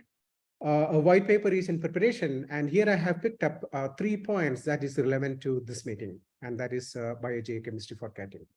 A major issue is initialization of biogeochemistry in models. So we do not have sufficient data to initialize models. So a good example is the Mercator is still using WOA, so which is not really satisfactory for Indian Ocean. And so we need to have a strategy for observations, which has a good spatial and good coverage. And several aspects were debated, discussed, and they need to be taken forward and considered. One of them is enhancing bioarga capabilities, both in terms of coverage and variables. Then Rama buoys, which has given excellent data set over several parts of the Indian Ocean to explore the potential of augmenting these buoys with biogeochemistry. Additional buoy network. India has been running an excellent buoy network steered by National Institute of Ocean Technology. And then the other aspect is we need to have a major effort put in terms of data assimilation. This involves considerable effort in terms of capacity development and research in this direction. So to end, I would like to end an anecdote from industry. So once when we talked to the luminary Indian industrialist Ratan Tata on why he is taking over ailing steel plants, his reply was that if you want to meet the requirement of a growing economy, we need to think in much larger scale than we are doing that right now. So this is also being reflected in carbon dioxide removal efforts. So I would like to echo the same feeling. As far as biogeochemistry is concerned, we need to have a massive scale up. Thank you. Thank you, Vinay. An excellent presentation. And one of the most important parameters we have to go for the to include in ocean forecasting and be on time. Thank you very much. I think people can put any comments or any questions to Vinay on chat. And there is one question to Ibrahim on I think from Uday Bhaskar. Ibrahim, please try to answer the question. Let us move to the next presentation on ocean forecasting, the climate aspect from Professor Ashok Karumuri, Kaust, Saudi Arabia. Thanks, Bala. Let me share my presentation. Are you able to see my presentation? Yes, Ashok. Yeah. You can make it in presentation mode. It's clear now. Hello, everyone. Good to talk to you all again. So I've been asked to talk about the climate aspect of ocean forecasting. So I will be covering, it's a huge time scale, but I'll be covering a few of them. If most of you know about this picture, this is given by shared by Juni Lee, a concept that most of us know. When you talk of this weather to climate prediction, seamless prediction problem, you know, this is the sub-seasonal S2, S2, we talk of projections, up to projections, we talk of as climate change. So if you see your S2S that comes between bi-weekly to month scale below a season, but above one season comes your ENSO and Indian Ocean Dipole and all. So the bi-weekly to monthly scales, MJ1B, MISO, BISO. But in addition to that, as far as the ocean context is concerned, you have marine heat waves. That is an important aspect. And then in mid-latitudes, if in subtropics and mid-latitudes, the ocean SST changes that will have impact on the storm track distribution, cyclogenesis. These two are major factors as far as biweekly forecasting is concerned in the oceans. In addition, season, of course, I'll be concentrating mostly on season and beyond now, decadal and okay, this is this slide also has different physics. So ocean plays a role from ocean, upper ocean to deep ocean, and depending on what time scales you have, the thing changes. As far as in the region, the study region 2 is concerned, India has been, MOES has been doing a lot of seasonal forecasting efforts in the last decade and a half. And this example is from IMD IITM collaborative effort. In the left side is the forecast of ENSO as an example that I'm providing. That meets, I guess it's from the CFS2, and the skills are as good as any other global climate prediction. ENSO is the best, as we know, you can even have a 1 year, up to 1 year lead prediction very easily. You can see depending on where you initialize, you can get up to a correlation of 0.9.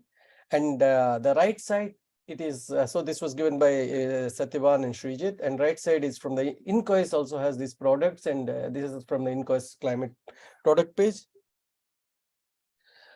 ENSO, as I said, it's one of the best easily predictable events, but there have been challenges and failures and subtle issues like predicting the short lead times and predicting the type of El Nino.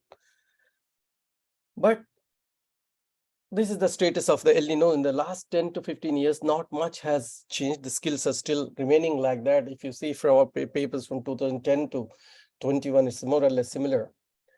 However, the big challenge has been the Indian Ocean Dipole. If you see the Indian Ocean Dipole, the skills have been very poor. Maybe the best is up to 2 seasons from the JAMSTEC SynTexF model. If you see this one, I'm not going through the details. Luo and Behra, they all use the Eastern box, and the skills are up to 2 season leads on intra-annual time scale. But beyond that, it's very difficult to predict Indian Ocean Dipole. But that's most important in the region. I'm sorry, I'm having some problems here.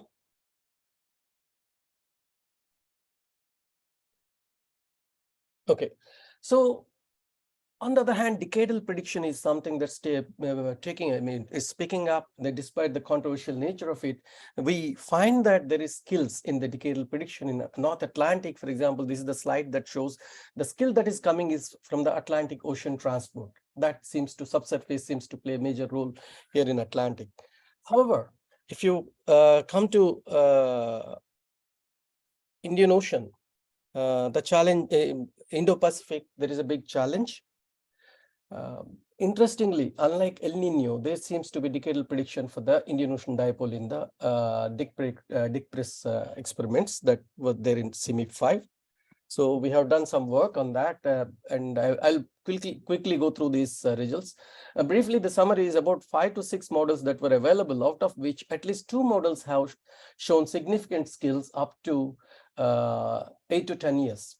When I say significant, the statistical is 95% and the beat persistence, they are not like 0.9 correlation on interannual time scales, but there is a semblance of, unlike El Nino, where you don't get these type of skills. El Nino skill drops beyond, after 1 year, the skills drop.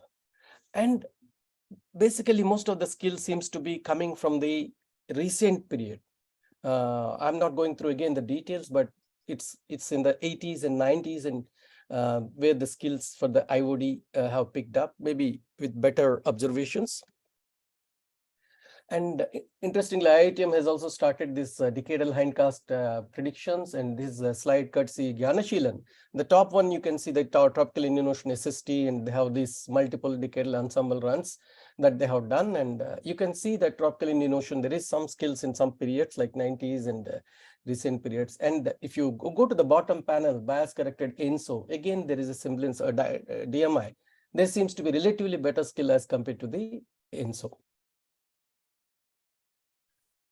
There is one recent paper that I have seen, most of you have seen that, interestingly, that the IOD skills can be predicted using some sort of information theory or AML methods here. This came in PNAS. They use sort of, complete statistics to predict IOD. Interestingly, they get a one year lead and they claim that it outperforms current dynamic models. This is something very interesting.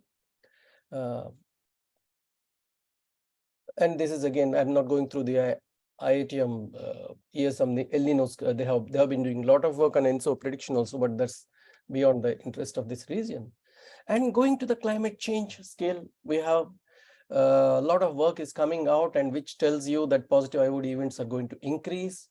This is Venju's paper based on CMIP 5. Then some of our own work shows that, interbasin relationships are going to change between ENSO and IOD. Lead skills of IOD to ENSO, and then will probably weaken. On the other hand, IOD, ENSO simultaneous relationship will sustain. Having said that, there is a lot of uncertainty on these time scales when you talk of future projections, 100 years, 50 years, or 100 years later, depending on the sensitivity to your forcings, your skills will change. I'm not showing a couple of slides, but basically what we see is, there is still, we don't even know what type of ENSO, whether El Nino Madocus or El Nino. There are 2 Nature papers in the last 1 year that say both papers tell you that one of these type of events is going to emerge first, and some of the authors are common in both papers. So depending on the type of the model that you take, climate projections are slightly more uncertain, but definitely there is some,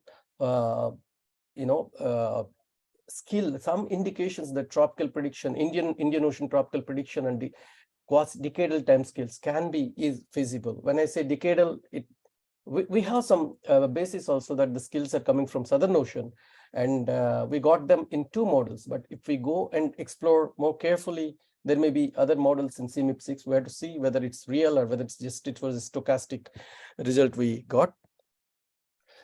As far as Kaust is concerned, Ibrahim has been talking about the ocean physics and short time scale predictions. In addition, we have been doing climate change. Our new climate change center is going to simulate Q forecast and subseasonal to seasonal scale on ocean and atmosphere too, and at high resolution. Then we are also going to generate seasonal climate change projections from 2 to 4 kilometers of the sea level rise and marine heat waves in Red Sea and Arabian Gulf, and probably at a high coarser resolution in the surrounding oceans. Very interestingly, there are new data sets that are coming out and new findings that tell you the relationship between the monsoon and local seas. Vinay has been doing Vinay's work was showing, Arabian warm pool and its role for monsoon predictability onset. And in complement, there's some other new work we have been doing that tells you that the monsoon signal is trapped in Arabian Sea only to come out after 2 to 3 seasons. So this is an indicative study, a first study. So it's we are also exploring this with models. So it's not, when you say ocean prediction, it cannot be just in isolation of ocean, but you have to also consider the atmosphere, the fidelity of the atmosphere with which you're forcing. So what are the standing issues here? Obviously, it's a no-brainer that we need better observations. But interestingly, you can optimize your ensembles and multimodal ensembles. Several of us have been working on this topic, and I know. And how many ensembles? What is the minimum and what is the optimum, maximum you need to go?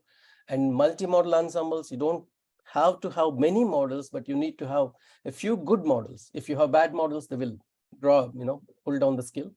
And as we have seen the Indian Ocean Dipole, there is this AI/ML, whether we can use these type of tools to improve your, whether it's a combination of dynamical or statistical, purely statistical. If you have more observations, statistical models may do reasonably well. And AC interaction, regional drivers and coupling, understanding them, it has to be a continuous process to validate your models to address biases. Then Ashok, 1 minute. Yes, I'm going to finish. So then we are trying to understand new connections, Southern Ocean connection for the Indian Ocean Dipole, decadal variability, it's something related to our decadal Indian Ocean Dipole type of thing. Signals are coming, they're taking for almost a decade. So we need good data, not only within the basin, but data, better observations beyond the ocean, Indian Ocean basin. One question is why decadal prediction skills are only for Northern Atlantic? Is it sort of an isolated basin where, there is not a lot of what you call as, in quotes, noise from the surrounding regions, unlike Pacific? And why there is some skill in Indian Ocean? This is some question that would be interesting too. When I say decadal prediction, it doesn't have to be 10 years, 1 to 5 years skills. What we are talking is that. And then challenges are still existing for Indian Ocean Dipole prediction. Is it because we don't have good skills for monsoon? Then for decadal prediction, another aspect that we need is better parametrization of the aerosols. Even for the reason we are here in this factors in even for intra-annual time scales, because if you don't have dust well parameterized and good resolution, your forecast will not work. I think that's all as far as the operational forecasting is concerned. This is what some of the issues I could flag. And thank you for this opportunity. I stop here. Thank you, Ashok. I think I understand there will be some questions in the chat box. Please see it. And let us move to, How do I close this one? Let me. I think unshare actually. Unshare, that's what I'm trying to do. Unshare. Yeah, let us move to next presentation by Dr. TVS Uday Bhaskar, INCOIS India, on new digital ocean development and digital twins. Over to Uday. Hope you're able to see my screen. Yes, Uday, but make it in presentation mode. Yes. Good. Yeah. Good afternoon, and many colleagues of my organization INCOIS have already presented things which made things pretty easy for me. So I'm going to talk in detail about one of the application named DisclOcean that we have come up with at INCOIS to serve our end users much better. So, INCOIS has been involved with operational ocean services, mainly potential fishing zones, ocean state forecasting, oil spill modeling, coral reef health monitoring, harmful algal blooms, and then many model products which has been already presented in the previous presentations. But then all these are distributed across different web pages catering to different end users.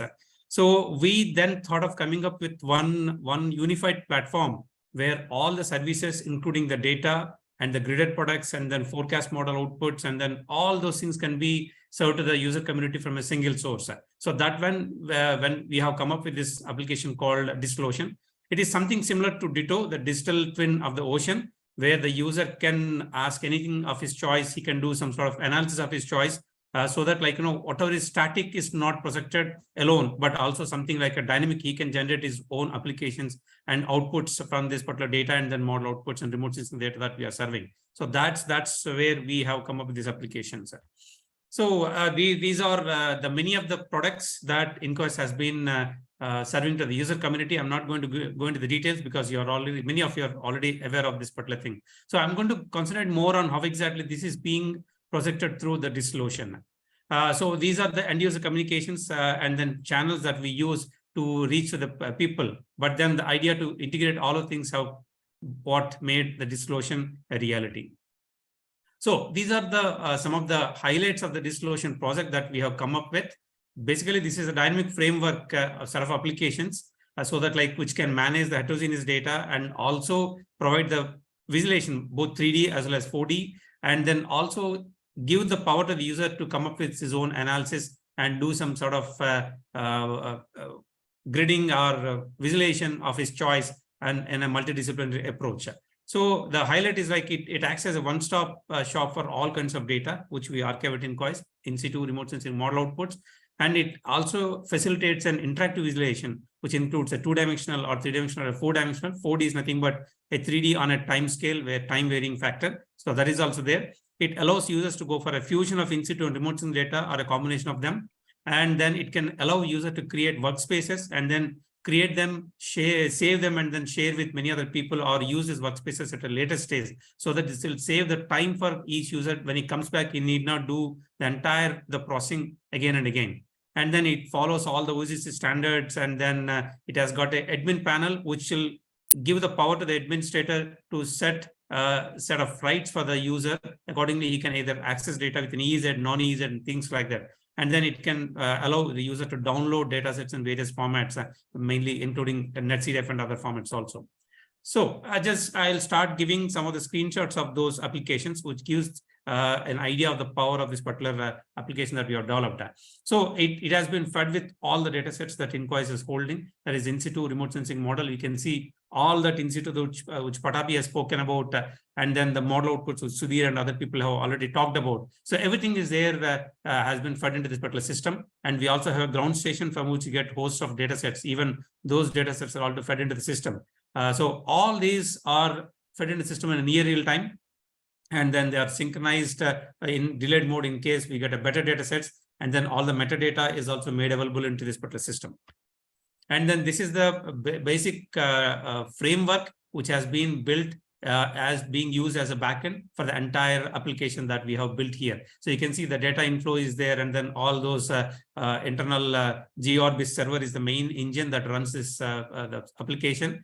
And then the front end, those things have been written where people can visualize, do downloading and then gridding and all those type of things. Ultimately, it is being controlled by admin panel where it gives the specified access to the end user. And this I already covered. I'll just skip this some of the slides. So the thing is, the moment you open and enter into this particular system, it just projects the last 15 days. What are the active data sets that are there in the Indian Ocean from different sources, and it includes all those in situ as well as HF radars, Argos, and then different buoys, everything that we have been maintained and deployed and maintained by INCOIS. So all those things is projected here.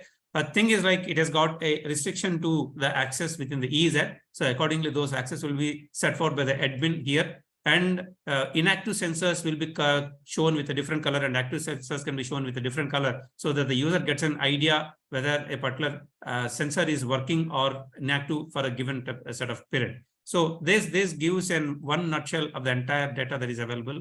And one good thing about this is, like, as I told, it acts as a ditto for all the service that we give. So most often we get requests for data during a cyclone. So we have built-in cases where the user can automatically check for the recent cyclone, the entire track, and along the track, whatever is the data that is available, and he can start doing an analysis of his choice. So for example, INCOIS comes up with, say, a 10 days gridded product using all the available data, but the user is interested in, say, daily, or say, for example, 12-hourly data. graded product, which is not there. But like this application gives him the power to generate his own graded product at that particular high timescale resolution. So that makes it like a twin. So what we are running, but he wanted something different. So he just wants to build his own system. So that becomes a digital twin of the ocean services that we are providing here. So this, we can see a snapshot here, a track of a cyclone is shown here, and all the available in situ data falling within a certain radius of influence from the track is also given here. So the user can choose the area of his choice, region of his choice, and then start setting the dates of his choice, filter the data, whatever he wants, doesn't want,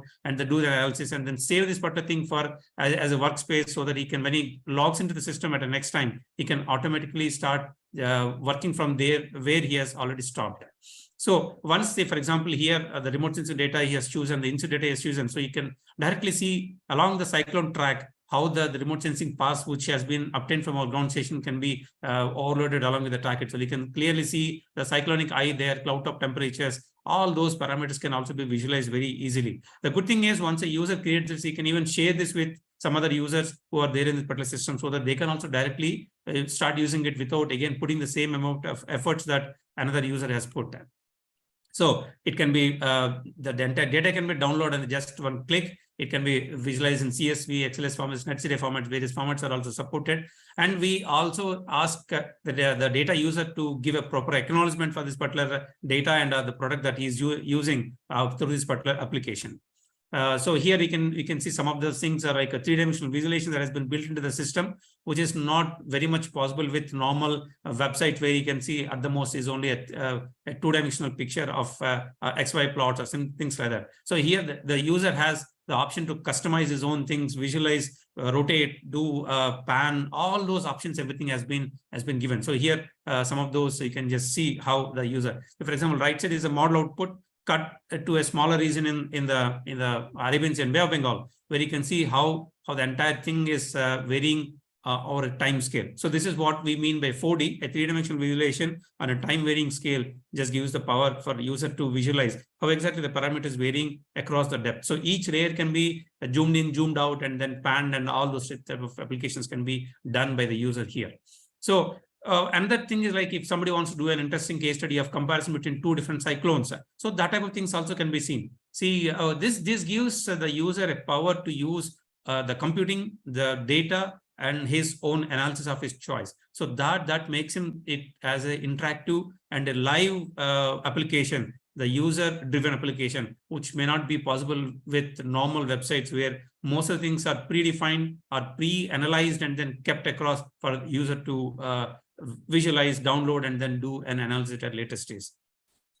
So in summary, INCOIS provides a lot of products for various end users, including fishermen, offshore industries, and then Navy and Coast Guards, and many other stakeholders. And since we are been hosting it using multiple web pages and different types of data sets and all, we've come up with an idea of integrating things together and serve the entire applications through one single source, which will act as a ditto of the individual services that is being rendered by INCOIS. So that's where we have built in this DisclosUOcean application at INCOIS. And now, over a period, we have started to inject this data for the past 10 to 12 years into the system. The more and more number of years data that goes into the system, we are also thinking of implementing AML-based applications, which will automatically come up with some sort of anomalous values of, say, SST or chlorophyll or a currents or something like that, which can be used by the end user for analyzing and trying to publish papers based on this type of things. So that AML power is also going to be implemented in this particular system. Thank you. Thank you, Uday, especially on time. So any questions to Uday, you can put in the chat box. Let us move to the next presentation from Dr. Nimit Kumar, INCOIS India, on capacity building and connection with the users. Nimit, please.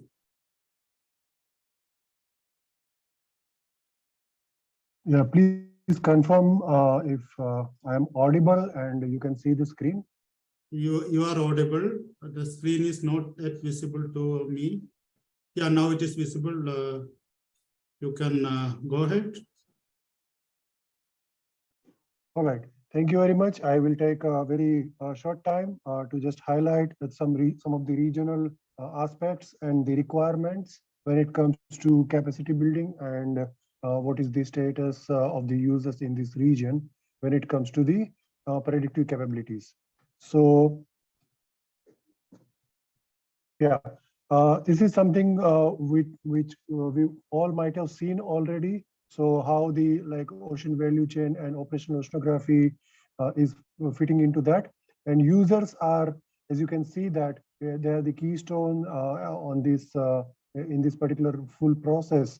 And it is kind of a loop process where user again, give the feedback, and then you can improve to the scientific capabilities. And on the right-hand side, some of the decade outcomes, because we are hosting this event in context of Ocean Decade. So moving on to that, ultimately, who could be those users? So users could be any component of the ocean economy. And when it's about ocean economy, it's like a recently Oscar-winning movie name. It's everything, everywhere, all at once, because these all activities would be going on at the same time, and for the same region or the same location, all of them would be actually requiring a different set of parameters or in a different form. So this is the where we need to improve as well as deliver as per the user's requirement. Only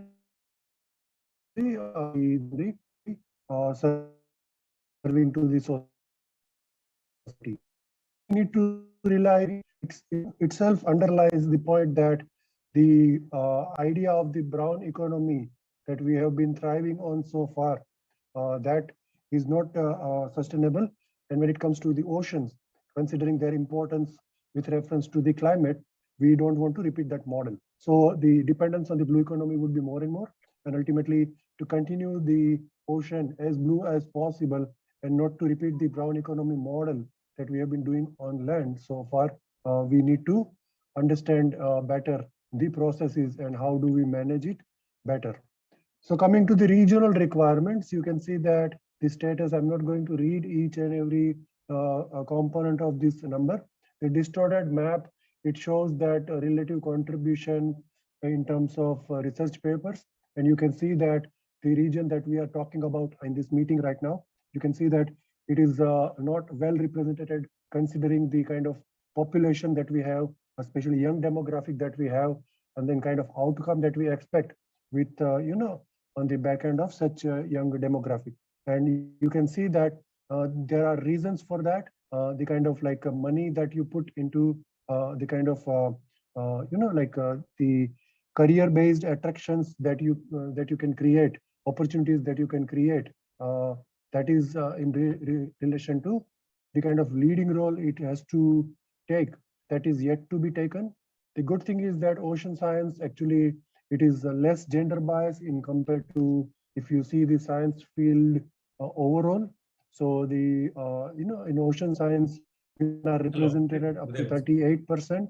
And that is, basically, it is about the 10% higher than if you see the all branches of the science put together. So this is the kind of some things that we can build on.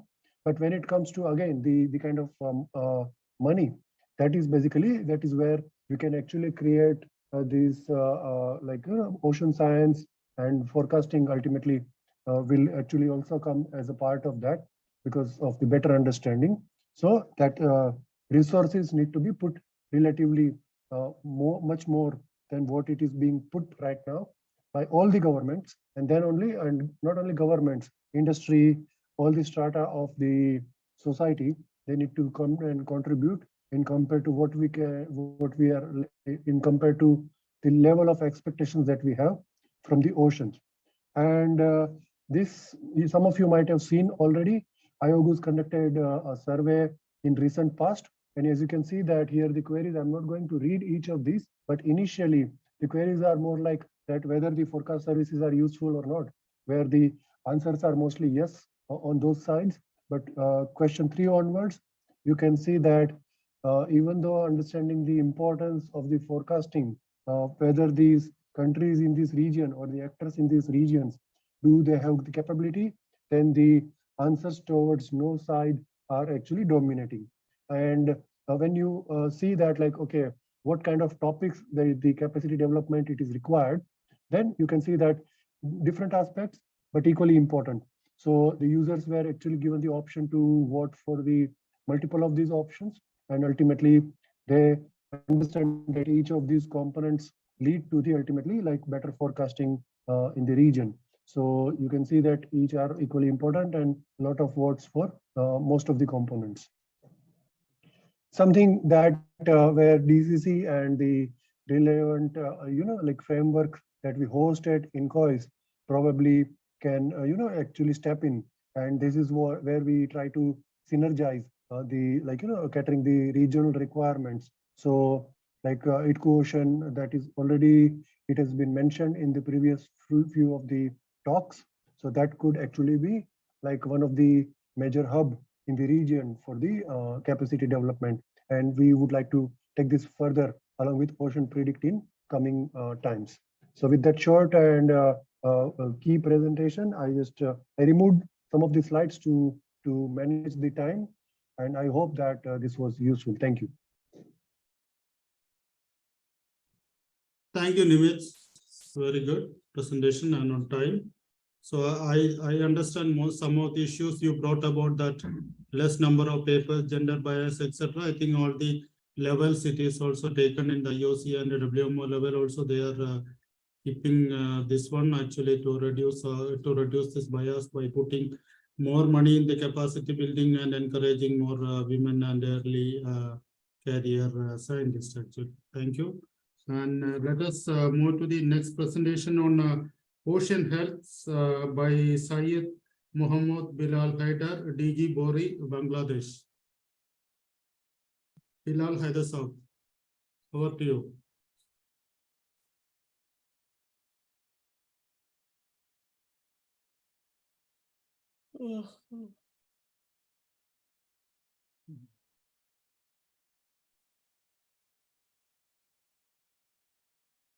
Well, it looks like he has some issues and he has not joined.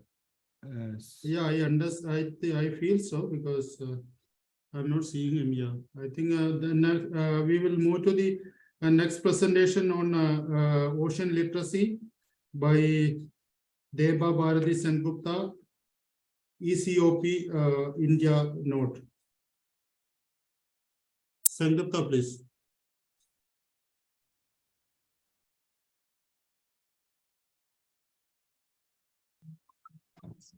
Hello, am I audible? Yeah, you are audible. Please share your presentation. Yeah, just a minute.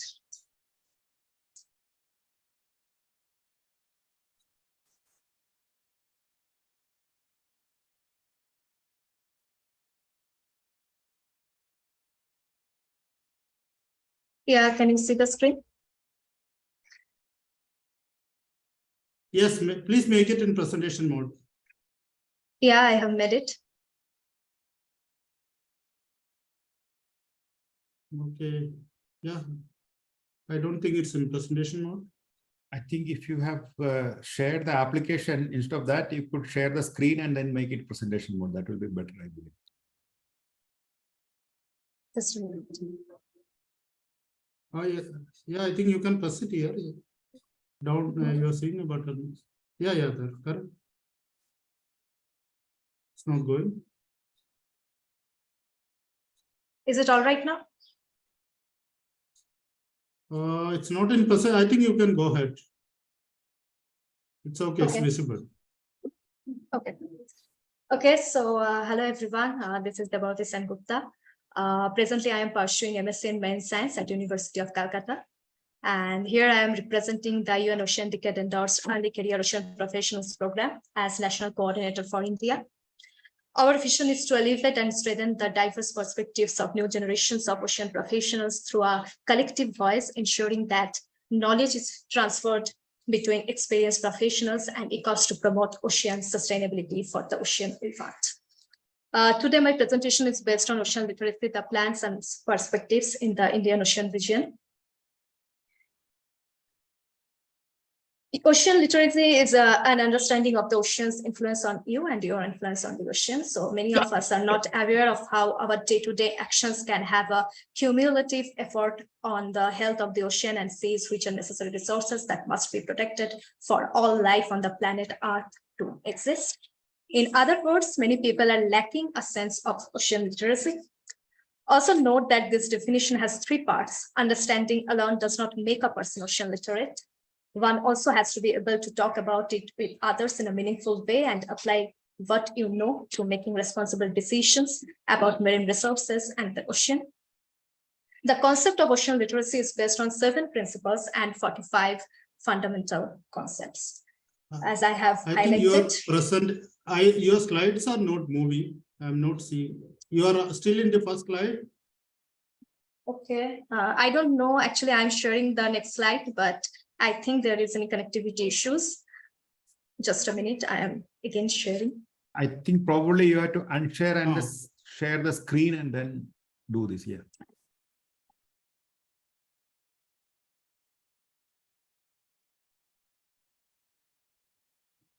Yeah, either you can share the full screen or you can just put it in slide mode and share that window.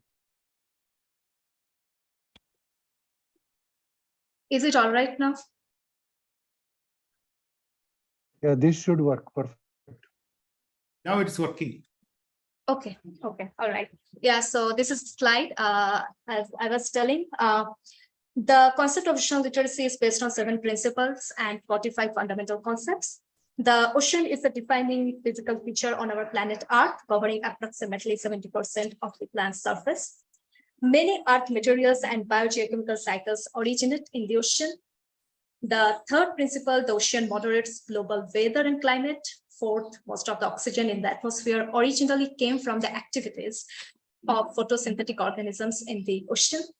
The 5th principle is about the ocean includes a vast range of organisms from the small living things, microbes, to the largest animal on Earth. And 6th is about the ocean. We get food, medicines, and mineral and energy resources. And the last and 7th principle about the ocean is the largest unexplored place on Earth. Less than 5% of it has been explored. So the next slide is about the 10th dimension of ocean literacy, that is knowledge, that is what a person knows about an ocean. Awareness is the basic knowledge and understanding that a situation, problem, or concept exists. Attitude is related to level of agreement with or concern for a particular position. Behavior relates to decision-making, choices, actions, and habits with respect to ocean-related issues. Activism is the degree to which a person engages in a wide range of activities. And communication is the context of ocean literacy must be considered in multiple perspectives, which a person communicates with others, like with family, peer groups, in ocean-related topics. And communications should also consider where people get their information about ocean issues, what methods of communications are most effective when we are presenting something. So, and emotional connectiveness, like emotional connections, is about how a person feels and emotionally responds when they think about and near, within, or consider issues relating to the ocean. Access and experience, and then adaptive capacity that relates to a person's capacity to adapt and respond to changing conditions relating to their ocean, and transparency related to the level of trust a person places in resources of ocean information and knowledge. So that is the agenda. Okay, so now we'll talk about the history of ocean literacy. Was born in the USA at the beginning of the 21st century when a group of marine educators and scientists realized that marine science was hardly mentioned in school content. So they considered that sea and ocean have on our planet, the importance they have on our planet. So they believe that that has to be reflected back in the educational curriculum too.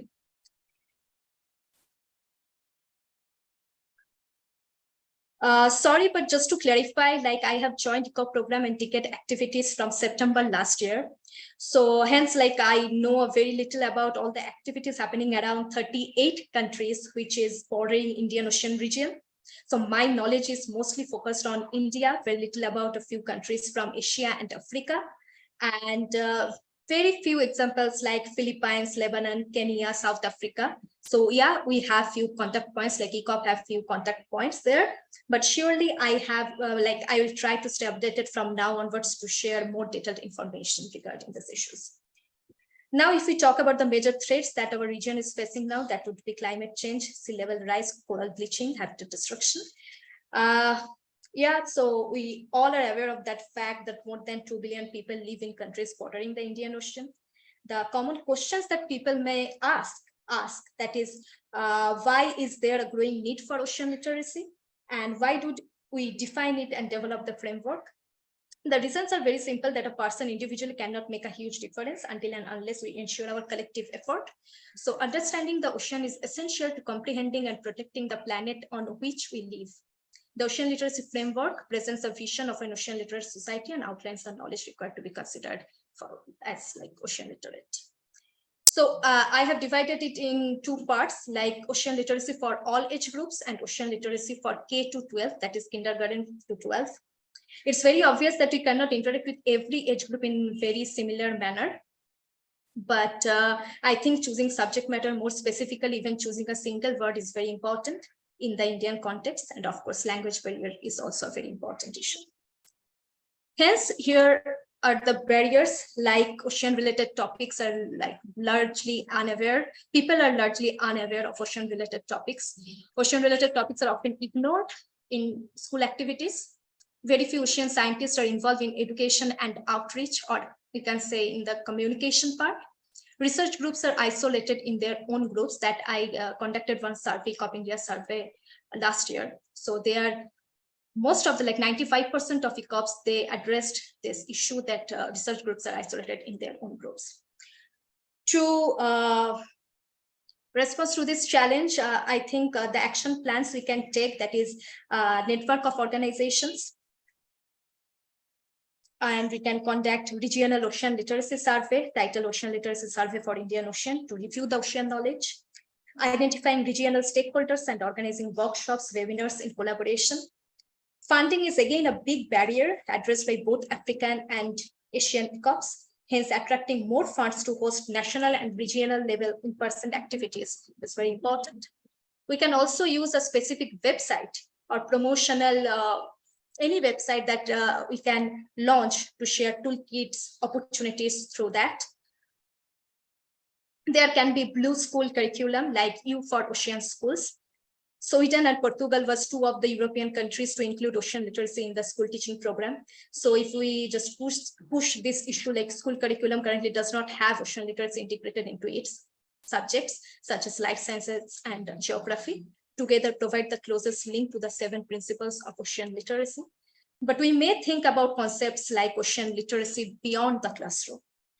And there can be short videos to promote ocean-related activities in a more digestible format, like ECOP Kenya member, our ECOP Kenya member, Tony, mentioned they are producing ocean literacy animation series, which they are launching, covering several topics, including pollution, illegal fishing, etc. We can also have like beach cleanup activities with a small component dedicated to understanding the impacts of human activity on the ocean, that is primarily focused on marine litter. Awareness campaign and mangrove plantation, that I am also I have been already doing, being a part of one organization based in West Bengal, Ishwaran and Coastal Studies Foundation. For fundraising activities, we can just write proposal or concept notes to collect grants, because again, it's the biggest barrier we ECOPs are facing. So for example, like Sustainable Ocean Alliance, one organization based in Asia, they provide such micro grants to organizations or young ocean leaders for conservation related projects. So yeah, definitely we can write proposals. Stakeholder engagement, like people who are expert in their respective field, they may come together to brainstorm new ideas, partnering with various organizations, and that can also be like fashion, arts, and crafts. For examples, in Philippines, an organization named Oceanus Conservation, they have written books for kids to educate them about ocean. I have attached pictures. Another organization in Lebanon, the Guardians of Blue, they collaborated with a local fashion store. They designed swimwears from recycled plastic waste. I mean, these are some examples how we may collaborate with our partners. On 4th March, I organized one ocean literacy program at a village school in West Bengal. I designed this program to engage and inspire girl students from underprivileged section of the coastal areas and to connect them to the sea. I invited few speakers from HON Coastal Studies Foundation who encouraged girls by sharing their own work in the marine field. In India, as an MSc student, I think it was so challenging to host such events and introduce new ideas in village areas specifically, but it went really well. But no external funding was involved. It was completely like voluntary. The vision behind such events, current students will eventually become the leaders. So ocean literacy will provide these future leaders with an understanding of how the ocean works. In future, I'll be happy to arrange bigger events with more new contents, lessons, and new ideas. This is my initial thought, which also motivated me to join OceanPredict program.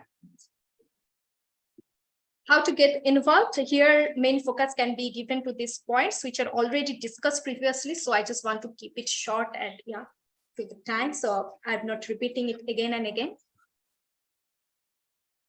Here are some resources, like we can find ocean literacy related toolkits, a critical need for ocean knowledge and ocean literacy, which have been adopted by UNESCO through Ocean Literacy for All. And again, we can obtain copies of the framework documents that I have also attached National Marine Educators Association. So there are some very useful toolkit which we can use for our information.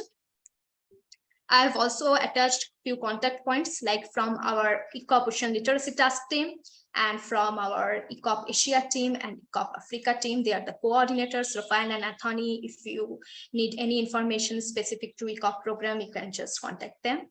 And also the website of our ICOP program.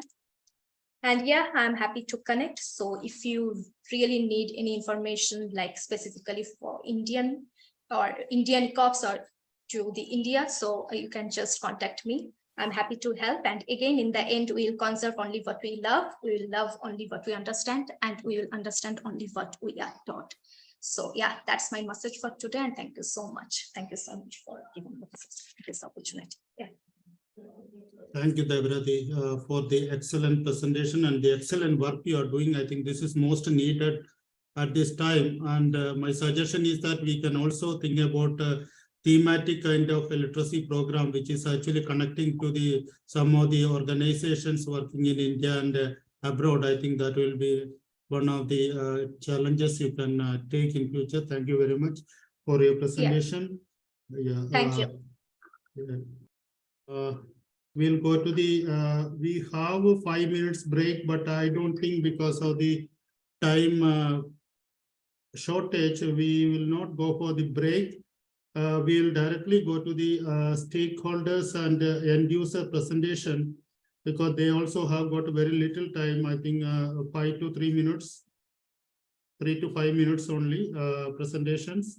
So let us go to the first presentation from a representative from any RIMES member states. I'm not sure who is presenting it. Let us invite them, because the user engagement is the most important. The ocean, the decade of the ocean is concerned. So let us go to Ahmed Rashid. Okay, Rashid is presenting on Maldives Meteorological Services. We have a lot of connection with them. Over to Ahmed Rashid. Thank you, Bala. Respected colleagues, participants, ladies and gentlemen, very good afternoon from Maldives. My name is Ahmed Rashid. As mentioned before, I work in Maldives Meteorological Service. Before going into the presentation, I will give a slight introduction of the Maldives. Maldives consists of 1,192 small islands with an average elevations of 1 meter above mean sea level. More than 99% of Maldives area is sea.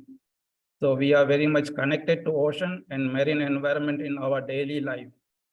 Similarly, the coastal community, the economy of the region has large dependency on the marine environment, whether it be fishing community, marine transport industry, tourism and recreation activities, to name few.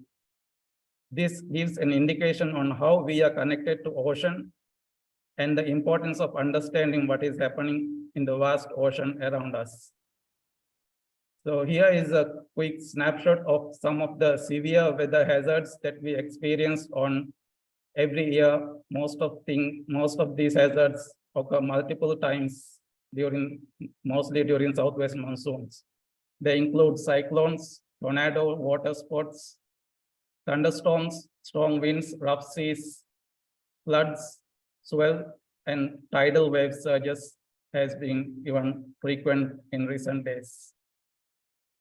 Looking at our technical capacity in terms of observations, weather observations, we have 5 main observatories across Maldives.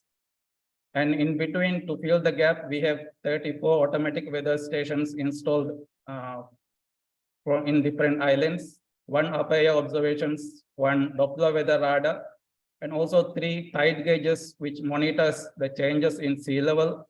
And also it is upgraded to detect tsunami waves if it passes through this area. And also we have 1 satellite image receiving system.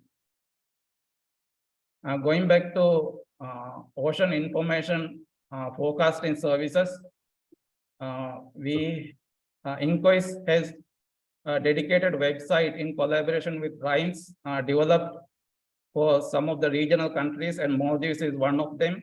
So we are utilizing these products which are provided by INCOIS. So some of these products includes wave period, swell period, winds, and many of those marine surface weather related forecasting. And also it gives location specific data as well. And other activity that we carry by using these products is weekly South Asian Hydromet Forecasters Forum organized by South Asian Hydromet Forum team of RIMES. The main important feature of this event is that an expert from related field give us the detail on what has happened during the past week and also what is expected in the future. So by using this ocean surface services and provided by INCOIS, these products are discussed, and most of the important thing of this discussion is also the discussion on what has happened during past using the in-situ observation. So this gives indication to the forecasters on how reliable the weather models, how much we can rely on these models. These are very important discussions we conduct in the by participating regional countries every week on Thursday. So these are very important discussions held regionally. And other products that we use are from ECMWF, European Center for Medium Range Weather Forecasting. They also provide marine forecasting wave informations.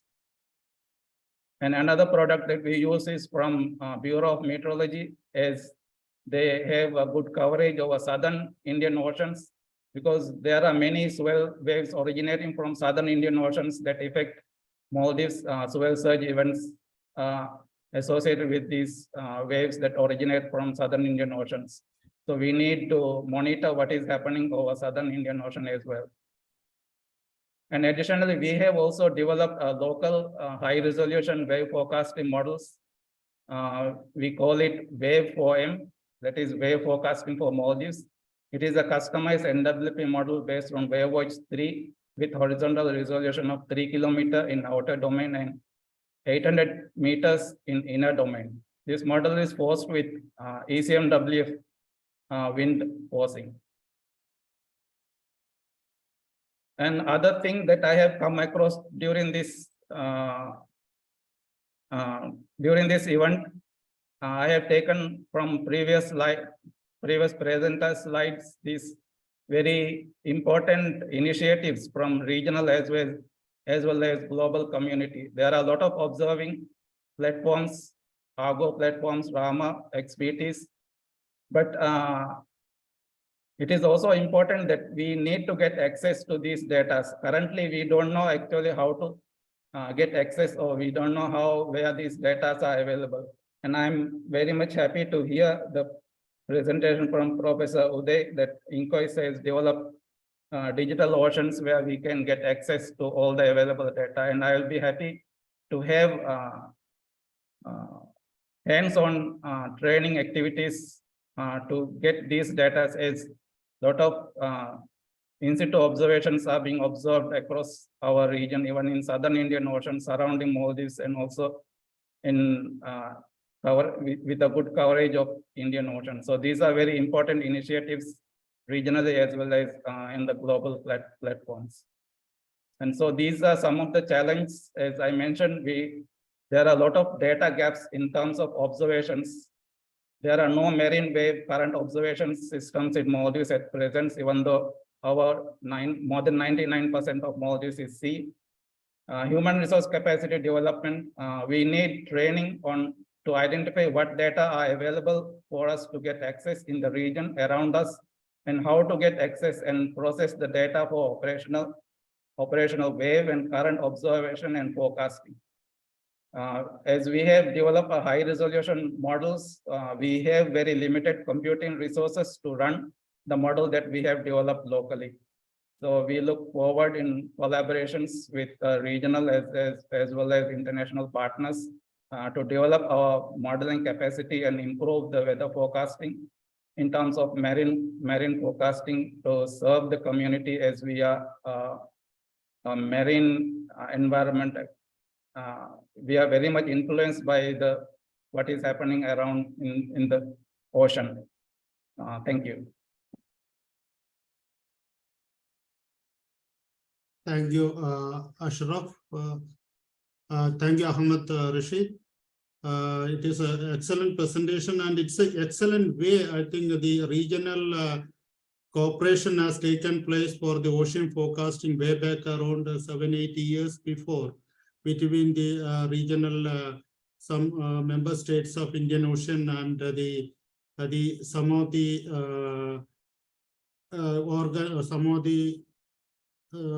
countries which have some kind of capability for ocean forecasting. This is we present most of the WMO and IOC platforms, and this is one of the best practices how we can start an operational system with the different stakeholders, then and give a capability for the member states when the time comes. Thank you very much for the presentation, Ahmed. Then we'll go to the next presentation from Daniel Asu, that is oceanographer from DHI Water and Environment Singapore. So I think you have got only 2 minutes as per the agenda. Please make it quick, Mr. Daniel Asu. Hello, hi, thanks very much. Hi. Yep, as you said, I only have 2 minutes, so just want to check if everyone can see my screen okay? Hello? Yeah. You can, All right. it's clear. It's clear. Okay, awesome, cool. All right, so just a very quick overview from a user point of view. So my name is Dr. Danielle Su. I'm an oceanographer from Singapore. I used to work in the Indian Ocean, but I do believe that some of the concepts that I'll talk about today is also applicable for the Indian Ocean.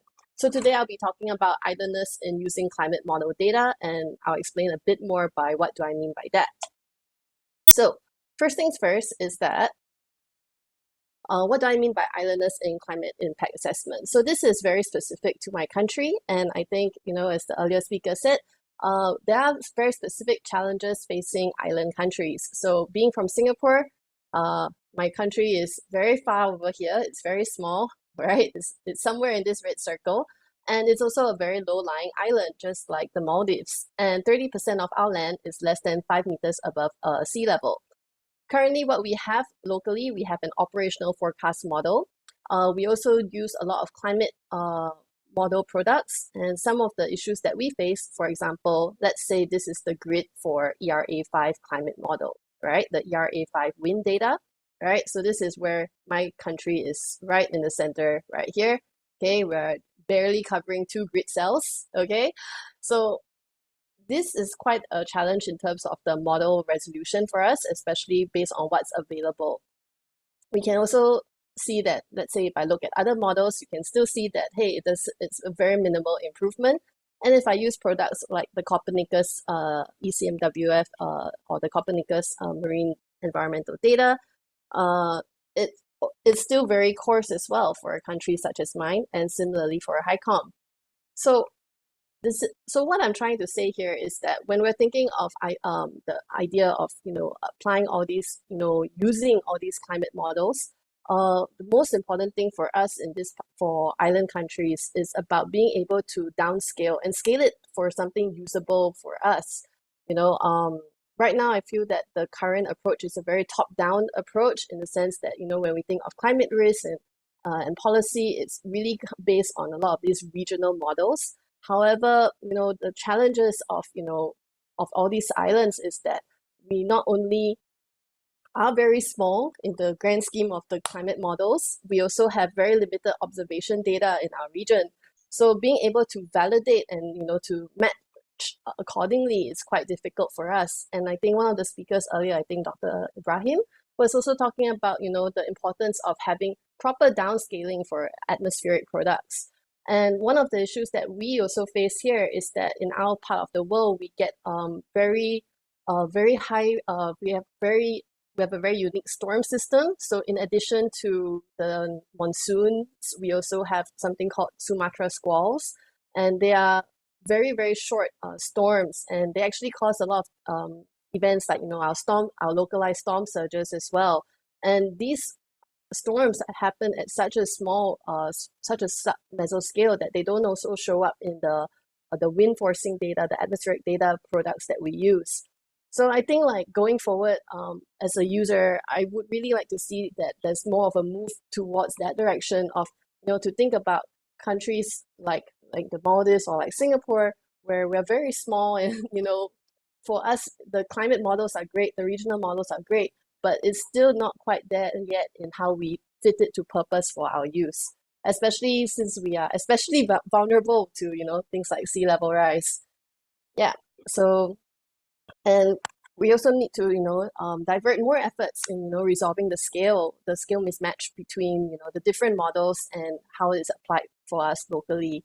So that's how I feel like from a user experience point of view. And it's been very encouraging to kind of see the ongoing discussions that there's been a lot of work there. We are also looking at WRF wind, but even then, it's not able to capture that kind of those very, very small processes that really affects our coastlines.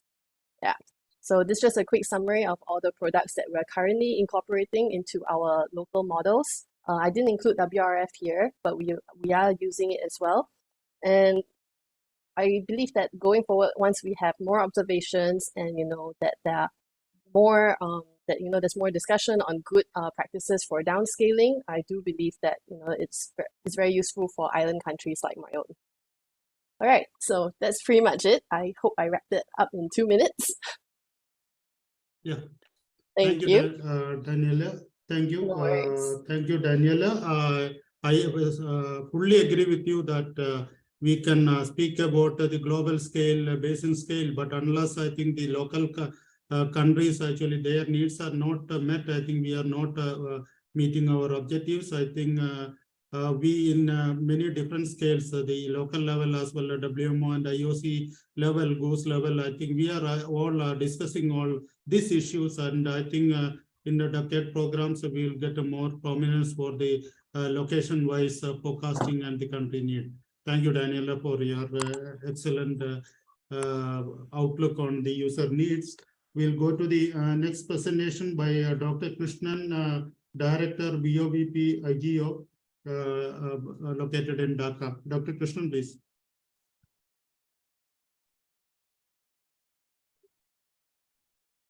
Krishnan? Very good evening, and happy to be part of this important deliberations. Actually, I head the Bay of Bengal Program Intergovernmental Organization, which is a regional fishery body, and with Bangladesh, India, Maldives, and Sri Lanka as its members. And the core mandate of our regional fishery body is to facilitate cooperation, collaboration among the individuals and institutions and agencies working for the sustainable fisheries management and to aid in the evidence-based fisheries governance. So in this regard, I see like this is a fantastic platform, and the kind of there is a huge appetite for the technology, products and services which are being the progress which have been demonstrated in the earlier preceding presentations, and the outputs of INCOIS have great relevance for the community and the government as well as the researchers in academia. So I, representing the regional fishery body, I see like we can serve as a conduit for taking the technology and then serving as a secretariat for the thematic expert groups, and contribute to the regional teams that you are envisaging to develop to advance the usage of ocean information services. Quickly, two broad areas like there could be two broad user groups, like one with the fishermen community and then the policymakers, the products like potential fishing zone advisories, coral reef bleaching advisories. So these are ready-made products that the states will be very much interested, and then we shall see how they can be taken forward to them. And second, the kind of scientific information that is being made accessible through the Digital Ocean platform. So there is a need for creating a network of the academicians and the researchers in these countries, and we at BOVP, we have thematic expert research groups. And recently, where INCOIS also participated, the director also gave a presentation. Like we had a network of researchers and academicians, and then to create a platform, a virtual interactive platform. So this kind of interaction will help us to, say, for example, for validation of the advisories. My interface with INCOIS was like when I was a scientist in Andaman almost 10 years before, in the validation of the advisories, potential fishing zone advisories. Similarly, from the countries involving the scientists who are there, like we can take forward so that the fishing advisories, as well as they can be involved in the ground truthing and then taking the science forward for the direct benefit of the community. Thank you so much, and I look forward to associate. Thank you, Krishnan. I think as we discussed earlier, we can have a lot of areas for the connection between and collaboration between this member state, especially on the field you are thinking about, because most of the time we are discussing on the physical part of that, but the fishery and the biochemical part of that, what you are mentioning, I think we have a lot of scope for the kind of interaction and the collaboration like what we are actually having with the organization like RIMES and many of the NGOs in India. So, yeah.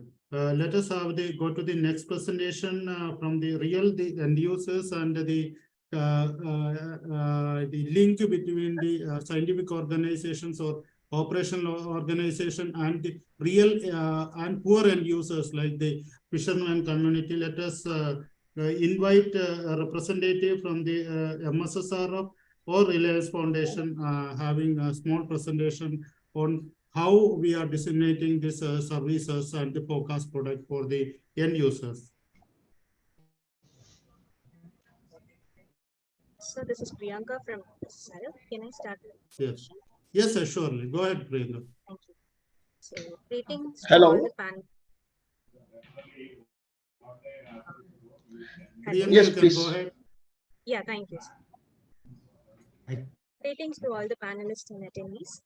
Myself, Priyanka, and Mr. Tummala are connected here to present the role of MSSRF and INCOIS interventions that is transforming the lives and value of fishers in coastal states of India. So, is my slide moving?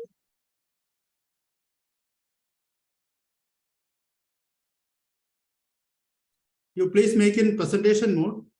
Yeah. Yeah, I think you have got 5 minutes, so please try to make it fast. Make it presentation mode, please. I think it's in presentation mode. Okay, go ahead, please.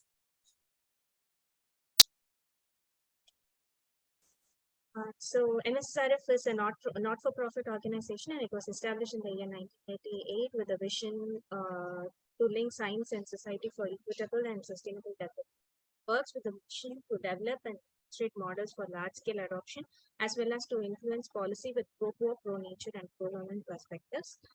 Fish Coral Center, which is a regional center of MSSRF, is working on with all these different thematic areas with specific concern towards enhancing the lives and livelihood of fishers and inland fish farmers.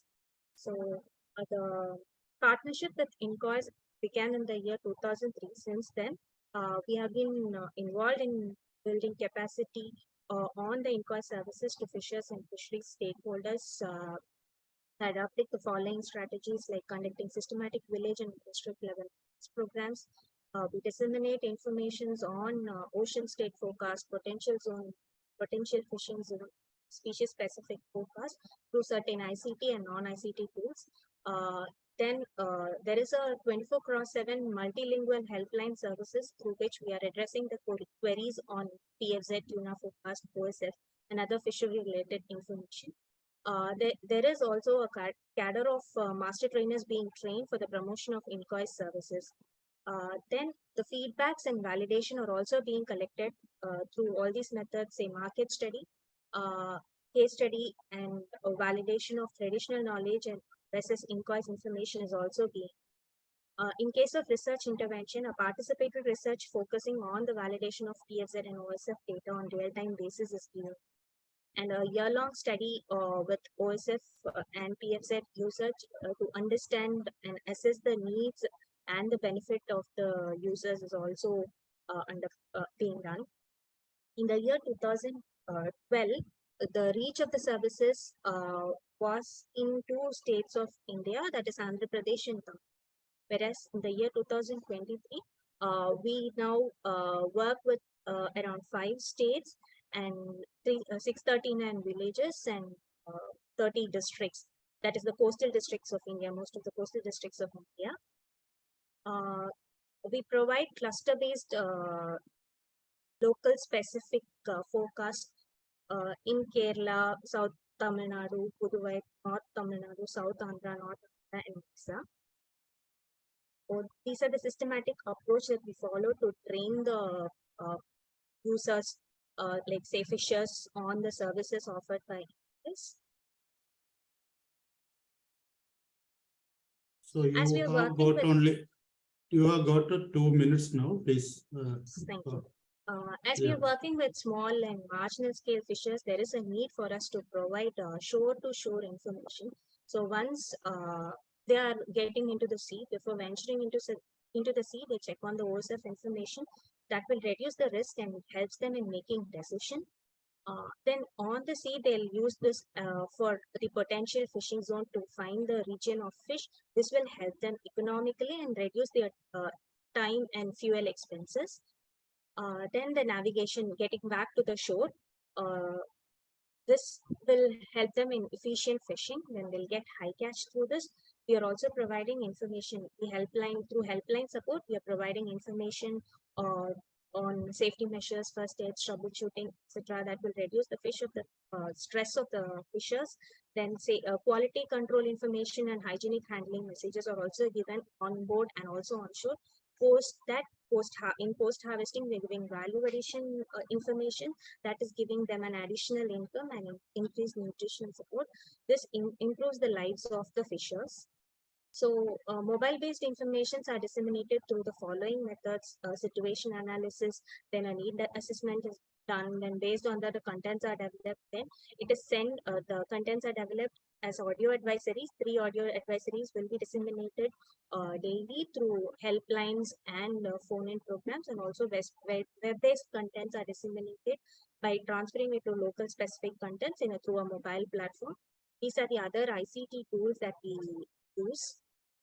In FFMA, which is one of the flagship program of Fish for All Center, this has been upgraded 53 times, and it has a changing trend of according to the changing trend of the technology, and it is available in a multilingual language.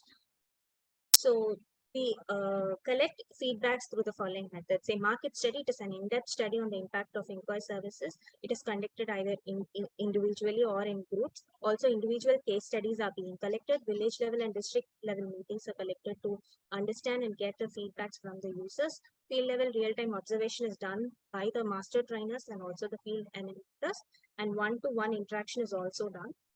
These are the uses of INCOIS information as per the fishermen. It helps them in making decisions whether to venture into the sea or not to venture into the sea. It helps them in selecting the type of the net that they are going to be using for fishing, their position to anchor their boat, casting their nets. It helps them in saving their lives and livelihood assets, reduces the boat and their net damage, and also determines the number of crew they are to be involved in fishing. The benefits enjoyed by the fishers includes, like they say that 84% of the OSF information helps them with decision making. 45% fisher folks say that it helps them to reduce the loss of boat and net. 27% says that it helps them in saving life, and 15% says casting the net. In case of economic benefit, we can observe this. Then these are the few feedbacks from few of our users.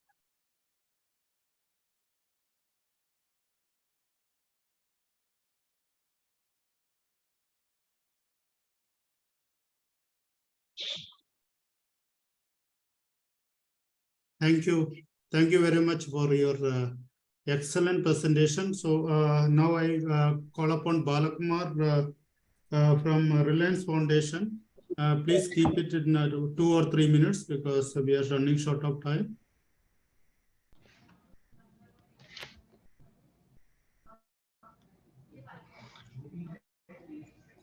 Hello, good evening, the dignitaries, and good evening all. Myself, Balakumar from Reliance Foundation. So I'll just take you through some of the important aspects of the program and how do we operate in taking the important piece of information to the fishing community and the feedback shared from the fishing community. Reliance Foundation was set up in 2010 and it's a part of Reliance Industries Limited's CSR program. To anchor the CSR program of Reliance Industries Limited, Reliance Foundation was set up, and we work in 8 core areas like rural transformation, education, health, sports for development, disaster response, art, culture and heritage, and urban renewal, and women development.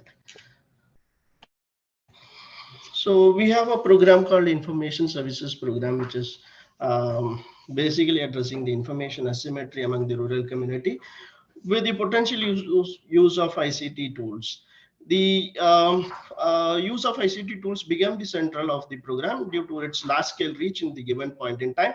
And these days, the support it supports all the formats like audio, video, and imagery based information exchange programs. While we say that we mostly work in the mobile based programs, but the program is also more inclusive of its nature, given the digitally divide community.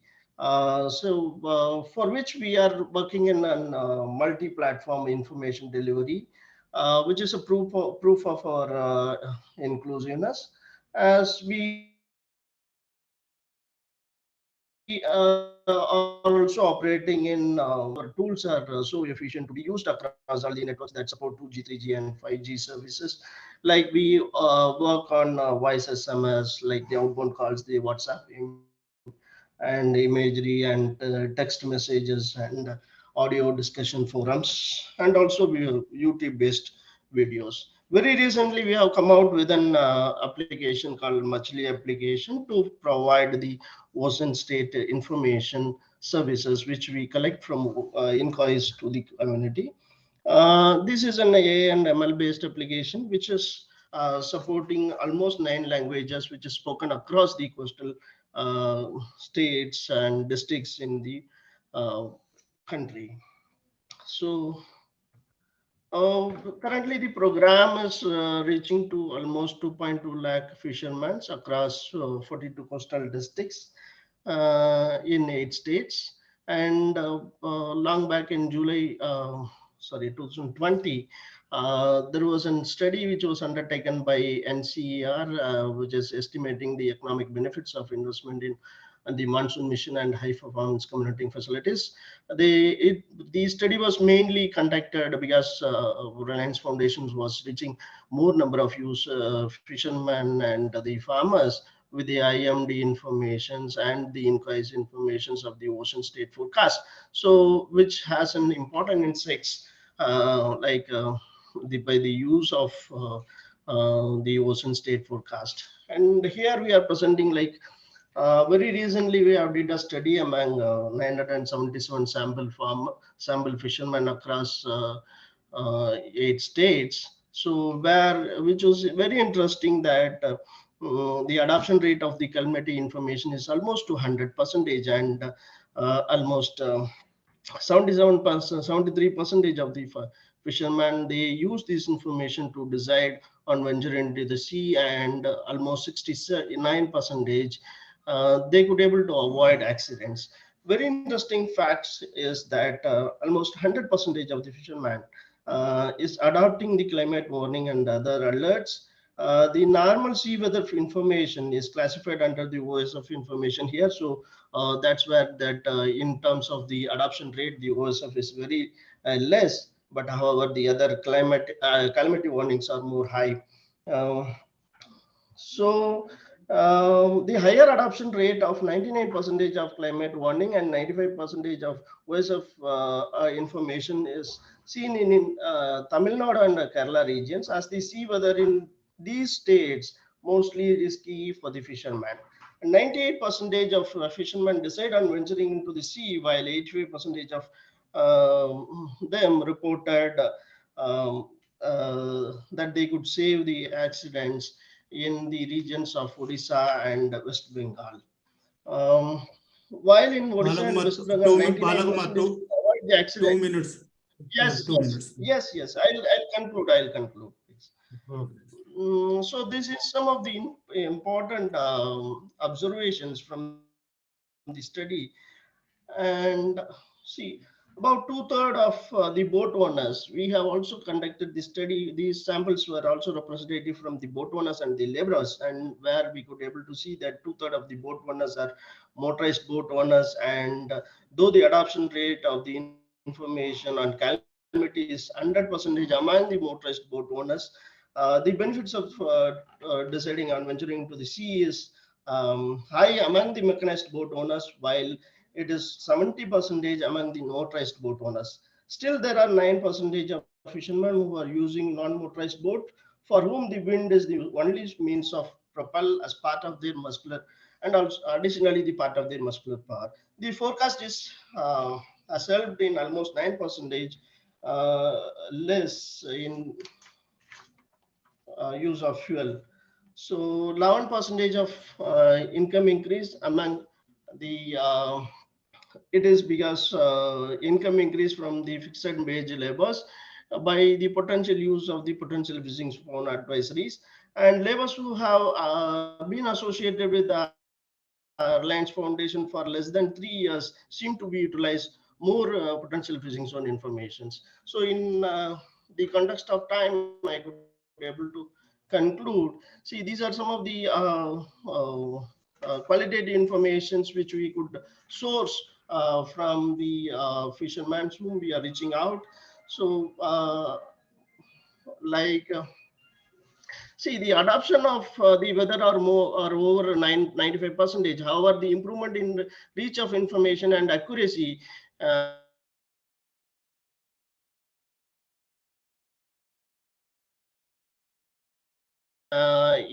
can facilitate in few locations with frequent shift in the wind. So maybe INCOIS could focus on these locations to improve the data accuracy, and RF can also be supportive in identifying these hotspots and also facilitate in field level coordination. The generalization of extreme sea weather warnings. Sometimes in what happens in these recent days, we are generalizing the extreme weather warnings across the state, maybe at the coast and on the deep sea. Is also affecting the livelihoods of the traditional and marginalized fisher folk who does more number of fishing in the near shore fishing. So that is also affecting. Maybe we can think of providing these advisories based on the distance traveled by the fishermen or more regional specific. So that's from our side. Thank you for the opportunity. Thank you, Kumar. To the ocean prediction community, this is one of the best example we have adopted when we started. We started designing this ocean forecasting system almost 20 years before, where we have we got the actually real users on to our platform, and accordingly we have made the system. In addition to that, this is also very important for the goose community, because this prediction and the observation, I think this the NGO community and the end user community, they are the real the end users, and both it is both the systems are actually benefited by them. In fact, these users also benefited to the system development for giving a lot of good feedback and as acting as actual users of this ocean forecast services. Thank you.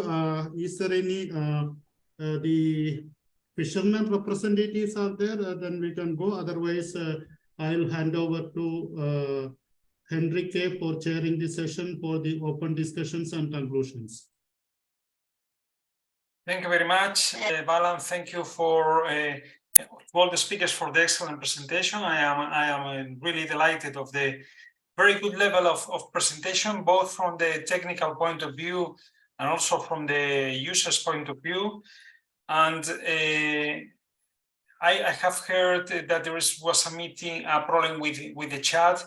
Maybe, Roman, you can try to make sure that everybody has access, for example, to the links we share, the links to the survey and the links to the tools guide, at least on the chat, because sorry about this small technical problem that we have had. So let's move to the open session.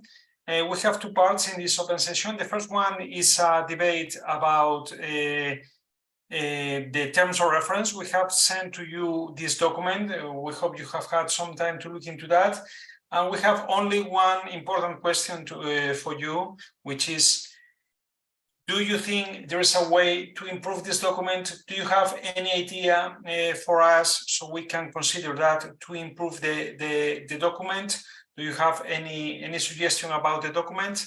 So the idea here is letting you raise your hand, and I will give the floor to the persons raising the hand and commenting about the document. So please go ahead, and we will use some time now to discuss about these terms of reference that will initially guide our work. I hope you like this document, but if you think there's something to improve, please let us know, and I give some seconds now for you to raise the hand and comment on the document if needed.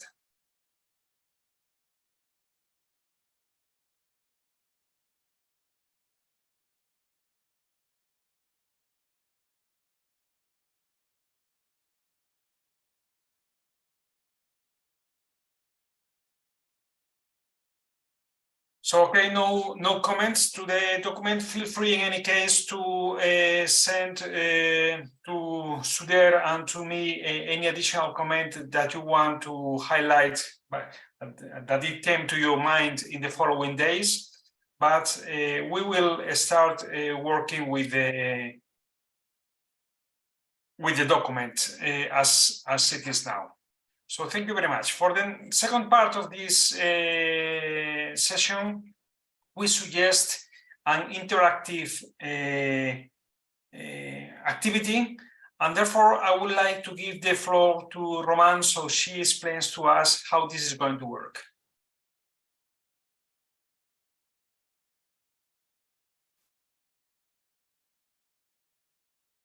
Romane, we cannot hear you. You are muted if you are talking. Yes, sorry, my screen had a froze for a moment. Can you see my screen already?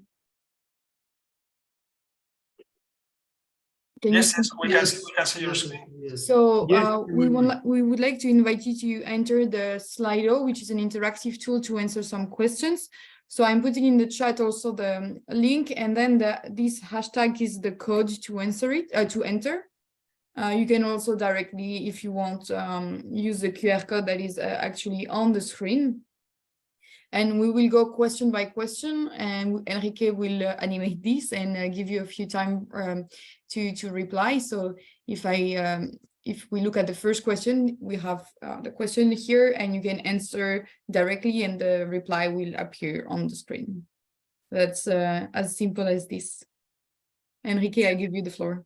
Thank you very much, Romane, for your clear explanation. I will give a few seconds for the persons to connect to slido.com, enter the number, and we have a first question there, which is, which are the main applications that ocean forecasting is having today on the region? So I hope that you can enter and contribute to this question. There are not so many, so please I animate to you to include your inputs.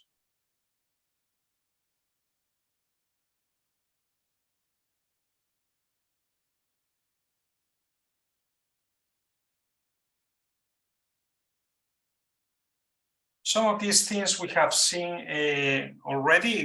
They were quite clear and well explained, and it is really great the way you are trying to reach the local population, the way you are doing some capacity development with the local people. That was really quite interesting from my point of view. And I think this is a difference maybe sometimes with the way we work, at least at Europe, because sometimes at Europe we don't have the human resources to do that kind of approach, which means that in that direction you are doing much better, and we have lots to learn with respect to this. Yeah, Enrique, here one issue is actually in this part, actually we have a lot of regional problem, mainly because of the language. Whatever the language we speak in English and the scientific language, most of the people may not be knowing. So initially what we are doing, we have to make a customized product, a localized, more localized customization is required for our ocean forecasting in this area. That's what we tried. So for that, the NGOs who are working with us for the last 20 years, they helped us a lot. Okay, that really makes a lot of sense. And I think that will also be a challenge, all these different languages. How many languages are we talking about in the things there? I've seen the money from India with all these different languages on it. How many languages are you coping with? See, in the coastal areas, we have 9 languages, plus Hindi and English. Okay, so we have to translate all the things. Not only that, we have got some kind of a problem like what do you say that the units actually, if you see significant wave height is 3 meter or 4 meter, it may not make them any sense. We have to stay in their unit, like they use bara or patam water maybe. So these are the big challenges actually popularizing this kind of services to the end user in this region. Okay, so it's also the units that's completely new for me. I thought that metric units were more extended. Okay, so I say thank you very much because many words are coming now to the cloud. We see here as highlighted potential fishing zone, but also some very classical things like storm surge forecast, cyclone advisory, cyclone trajectory. Cyclone is obviously very important. Coastal safety, which is somehow related to the previous. Ocean state forecast, also related to the previous. Vertical current profiles. I wonder why is that? Maybe for managing for handling the fishing nets could be. I'm not sure about why this was introduced. Marine transport, routes. So it's quite well aligned with what we have seen on the presentations, with importance of fishing, and then safety in the different aspects related to marine transport, to route seas, stream wave heights, sea safety, cyclones. So obviously it looks like risk reduction is a key aspect in the area, together with fishing activities. Very nice, Paul. is a good comment, but it's not a valid answer for this one. Thank you very much. That was funny. Enrique, I have a comment here. I don't know how many users are actually representing from the marine industries. So, I think whatever the things you have seen here is mainly on disaster risk reduction. But many users actually from the oil, shipping, then port and harbor, tourism, so many users are there. They require most customized product. I think that is not, I am not seeing here. For example, some of the products what we made is actually small craft advisory, because when we give an alert, you cannot give a alert or warning for the high waves, for example. You cannot go, give the kind of a blanket for the entire coast, because some ships can go and fish, some small boat cannot go. So you have to customize still into make a system that how the small craft can advise the operate, because once they stop, their livelihood is lost. So we have a lot of customization happening here between the marine industries, the service providers like INCOIS. So some of them are not reflected here. Maybe the user community from that means our audience from that sector is not present here. Yeah. Thank you. This is a very relevant comment, and we are facing the same kind of trouble, for example, with the users survey that we were sharing with you, because of course we have some contacts. I came from, for example, my previous job was in the world of the port, so I know a lot of people there. So we are aware that our survey is now biased towards the port systems. So the good thing about building this community, once we will have the web page ready and we will have all the tools that we are building, is that we will be able to access more easily this transversal community and to get this kind of, let's say, temperature measurements in a more accurate way. So thank you very much for this first question. I see that marine transport has got also additional inputs. I think this is clear. Maybe, Roman, we can go to next question. So that one is a very interesting one. Which are the main gaps for ocean forecasting today in the region? Maybe your reply could be, sorry, I don't have the models that I need. Your reply could be, the models are not accurate. Your reply could be, I cannot access the data. That's a good one. First one, access to mass population, linked very much with what we have. Maybe is, the model is good, but the downstream, the applications are not good. The way we treat the data is not the good one. A resolution model, that's I can see now, this is a good one. Okay, so availability of more and high resolution data. So yeah, we need to work with, it links very much with my initial presentation, with the need of doing more high resolution models, with the need of democratize the implementation of ocean forecasting systems. It will be impossible that from INCOIS, from Mercator, from any place, we cover all the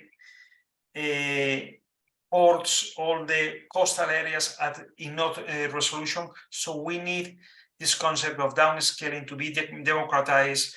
We need the additional institution joining, doing all this in a coordinated way, sharing the data, delivering as one. And this is what we will try to do in OceanPrediction DCC. So let's read a little bit more. Access to mass population, we were talking about that. Lack of technology and knowledge of ocean forecasting. this is also related with this transformation that are needed during the decade.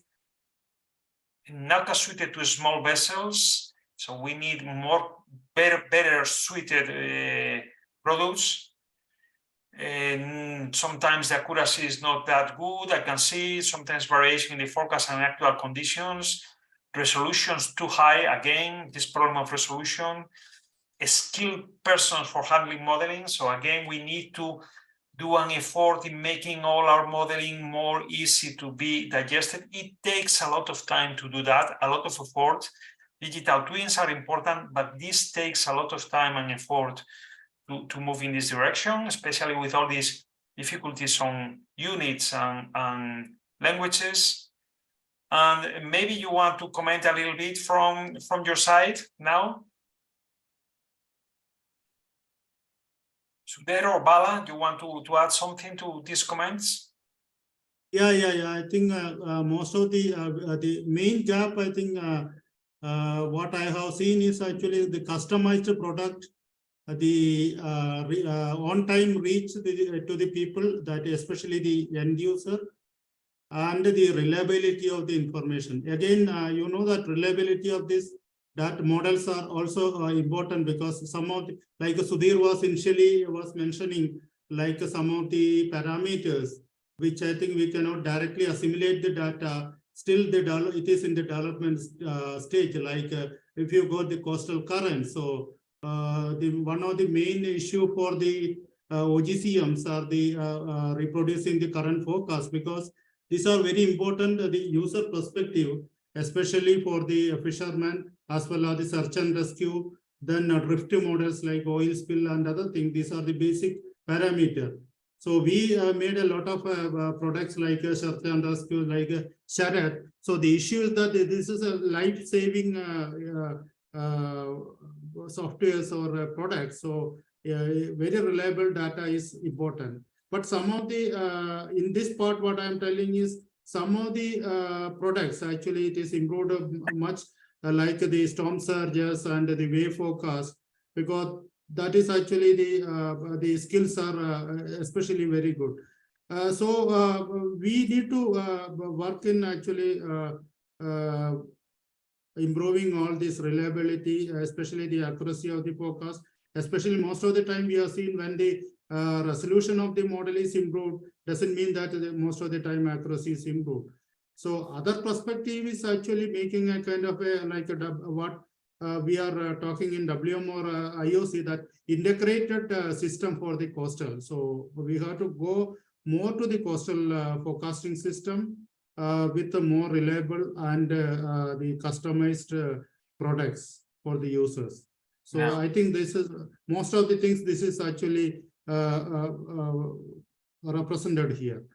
I'm not looking more into the scientific perspective, because that we know, because we are discussing many of the forums, especially the model accuracies and other things like that. Thank you. Okay, thank you. I think some of these comments need, for example, some of these comments may need some further explanation, which may be collected later by contacting, because some of like scribbling, I think it's not completed that. So maybe we have to get the details on a later stage. Okay, that sounds very reasonable. But if you look, there are like families of comment. On one family is about the lack of data, the lack of resolution, the lack of things related to this. Another one is on the difficulty of using what is existing, on how to say it, for the need of tailored information, and the other family I can see very clear is the human capacity, the resources, human capacity, hands-on training, and things like that. So it's more or less around these three families. Yeah, in a clustered way. Yeah. Yeah. So very nice. Thank you very much for all the replies. Let's move to next question. Can I quickly? Yeah, please go back, Roman, if you can, because there's a comment here. Go ahead. Can I make a point here quickly? Sure. Yeah, Vinay is also here and INCOIS and most of your ocean forecasting and biology experts. So I was wondering, I tried to respond to Sudhir's first introduction. So this ocean garbage is supposed to be creating a lot of issues for biology, marine biology. So that point has not been flagged anywhere. So I don't know how important that is in our regions, but small islands definitely where a lot of productivity is there. It should have some role. It's too early to talk of forecasting that per se, but some products that can comment on this sort of, wherever it is there, identify and sort of say what is going to happen. They move in this circulation. In Pacific, at least, it's very much known. I just wanted to flag that for consideration for future, at least as a research, and ultimately it has to be also considered because it's important for marine biology. Thank you. It's a good point, Ashok, though we are involved in little bit on that direction. Now we are moving, but unfortunately that was not mentioned here. It can be added here, one of those. There's one point on improving. Yeah, I put it somewhere as a garbage or something. Yeah, that's right. Yeah. I think Ashok, actually, it's a very important point you raised actually. So recent the Goose steering committee, this is one of the major item we told. See, there is a program coming actually, marine debris observation system. So that is in place. I think we are taking the Goose is taking us. This is one of the observation system. Afterwards, we can actually go to a kind of a drift actually, where it this marine debris drift and where it accumulate. INCOIS is already INCOIS is concerned. We already started this work. We are actually working with the CFAS, one organization. One organization at UK, and this will be very essential for us actually for the cleaning activities and all other biodiversity related activities. So very important point. I think Enrique can add to that. Thank you. Thank you. Okay, Romane is stating on the chat that please do not hesitate in raise your hand and participate at a given moment. So as just Ashok has done now. So that will enrich our conversation. So I think well, we have one participant typing. Let's wait for him, and then we will move to next question. But I think this is quite complete, comprehensive, and I don't think that is very much far away from what I would expect if you do the same kind of exercising in Europe. At least this is my feeling. So maybe we need to move to next question, Roman.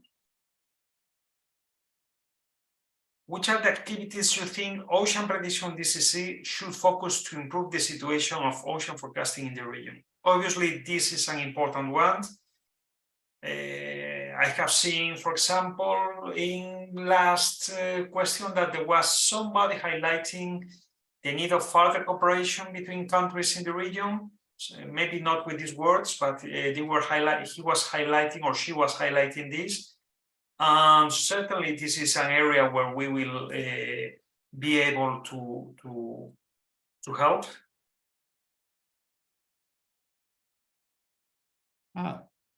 Now it is coming as anonymous. Earlier, this was coming differently. Is there any reason? It's a technical thing, or? I don't know, Roman. Why is this coming different? Before it was a word cloud, and now it's a longer sentence are accepted, but we should be able to see the name of the participant. So let me check that.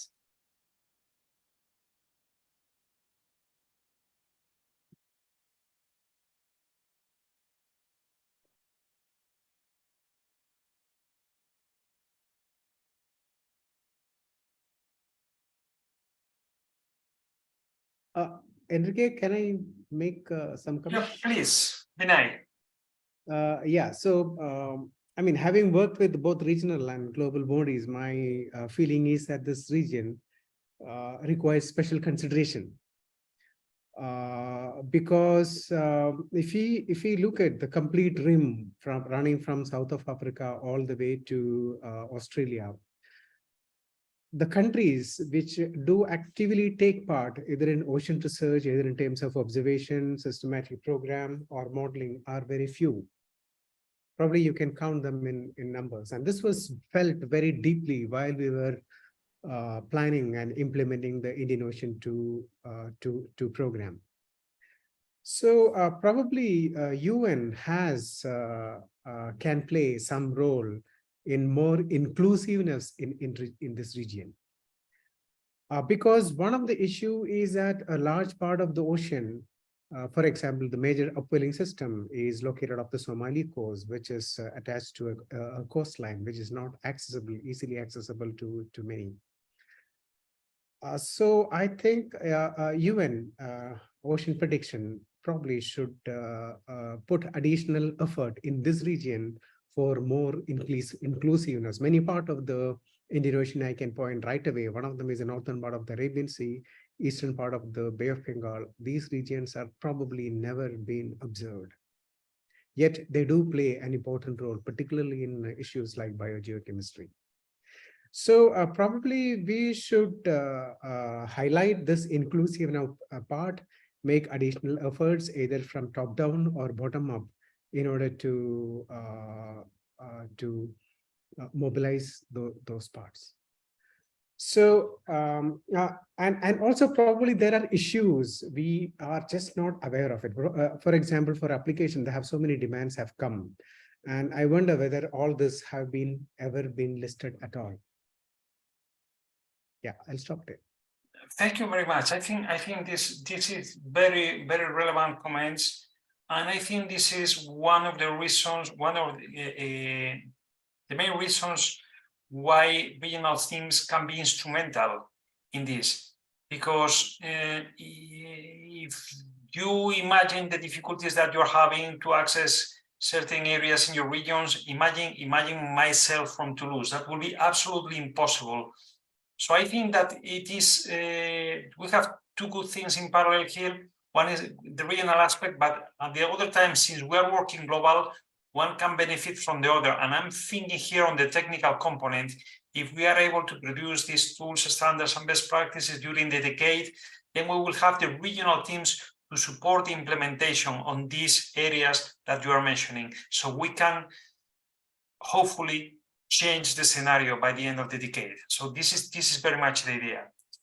So I have, Roman, some problem to analyze this one because I cannot see all the maybe you can scroll, but under my request, because I see you are scrolling somehow. Okay, so we see invest and implement forecast resources accessible to countries with very limited resources. That is very much on the way we were just talking now. Hands-on training. So this is a capacity training thing. We can see families on top, training, collaboration, observation on top. So training and collaboration are very important. Observation from us is always, we will be important not to build new observation system, because this is not in our role, but to make clear to the world that the observations are important. In this sense, OceanPrediction DCC can be important, because if we are able to explain that observations are needed for the models, then we are able to say that observations in the ocean are important. And this is one of our objectives. Hands-on training, invest on implementing forecast resources accessible to countries with, we've seen this one, establish strength, academic and operational collaboration. This is the collaborative part. Hands-on training, provide accurate data. We can help certainly on that through these tools, standards, and best practices that we were suggesting. Training, again, that's a cool one. Explore artificial intelligence machine learning tools. That links with the technical components that we have not been discussing today in this meeting, but you know that from the kickoff meeting, you know that we have this other component of OceanPrediction DCC, which is the technical part. Training, collaboration, training and workshop, optimize ensembles and model while forecasting. That's again the technical part. Enhance the observation. This is, to be honest, beyond our possibilities. Our possibility is, as I mentioned it, to be influential in demonstrating the importance of observation. So somehow indirectly, we hope we will contribute to the enhance of observation, but indirectly. Training again with mentorship, training workshops. So training is number one in the collaboration with local scientists. This is clear. Great subsurface currents means improving the system. It goes to the technical part, which is logical. So I give the word to you, Bala, to comment on these ones. Yeah, Enrique, I think most of the things discussed here is actually once one user is concerned, they are not. They don't distinguish between our observing community or forecasting community. For them, the end user, it is actually the data and information they require either for their commercial benefit or their safety. So these two systems, we develop a kind of a co-design this both system with the users in Indian course. So that is one of the best thing. I think even Vinay was also pointing out that we want a different approach for this region. So once the forecast is there, the people are benefited. Definitely, there is a lot of chances for developing observation system in the coastal areas. You know that this is not our community, but without observation, we cannot have a forecasting system also. So it is actually coexist. It has to coexist. So I totally agree with Vinay that how we can make a coexisting forecasting and observation system for the coastal forecast in this region, because this region is concerned. Most important problem is the observation in the coastal areas. Most of the time, the vandalism. So I think this is one way we have to think about that. This idea I have even given to the Goose also, because this is actually one peculiarity of this region itself, this Indian Ocean region. Thank you, Enrique. Okay, thank you. But I think that under this one, so there was a presentation from Singapore. There was a demand for downscaled because she was mentioning about the issues with the grid and those addressing those issues. So that may be added in this particular under this question, that maybe we can consider, though it is not typed here. So probably we should consider that as one here, or in another question it will be better suited. So I see that Uday has the hand raised. Maybe you want to contribute now. Yes, the concern with respect to the training is like in most trainings that we conduct here, people in the feedback forms, they tend to write inadequate amount of time for the training. They always want an extended period. So for things like applications, data usage itself, they're asking for more time.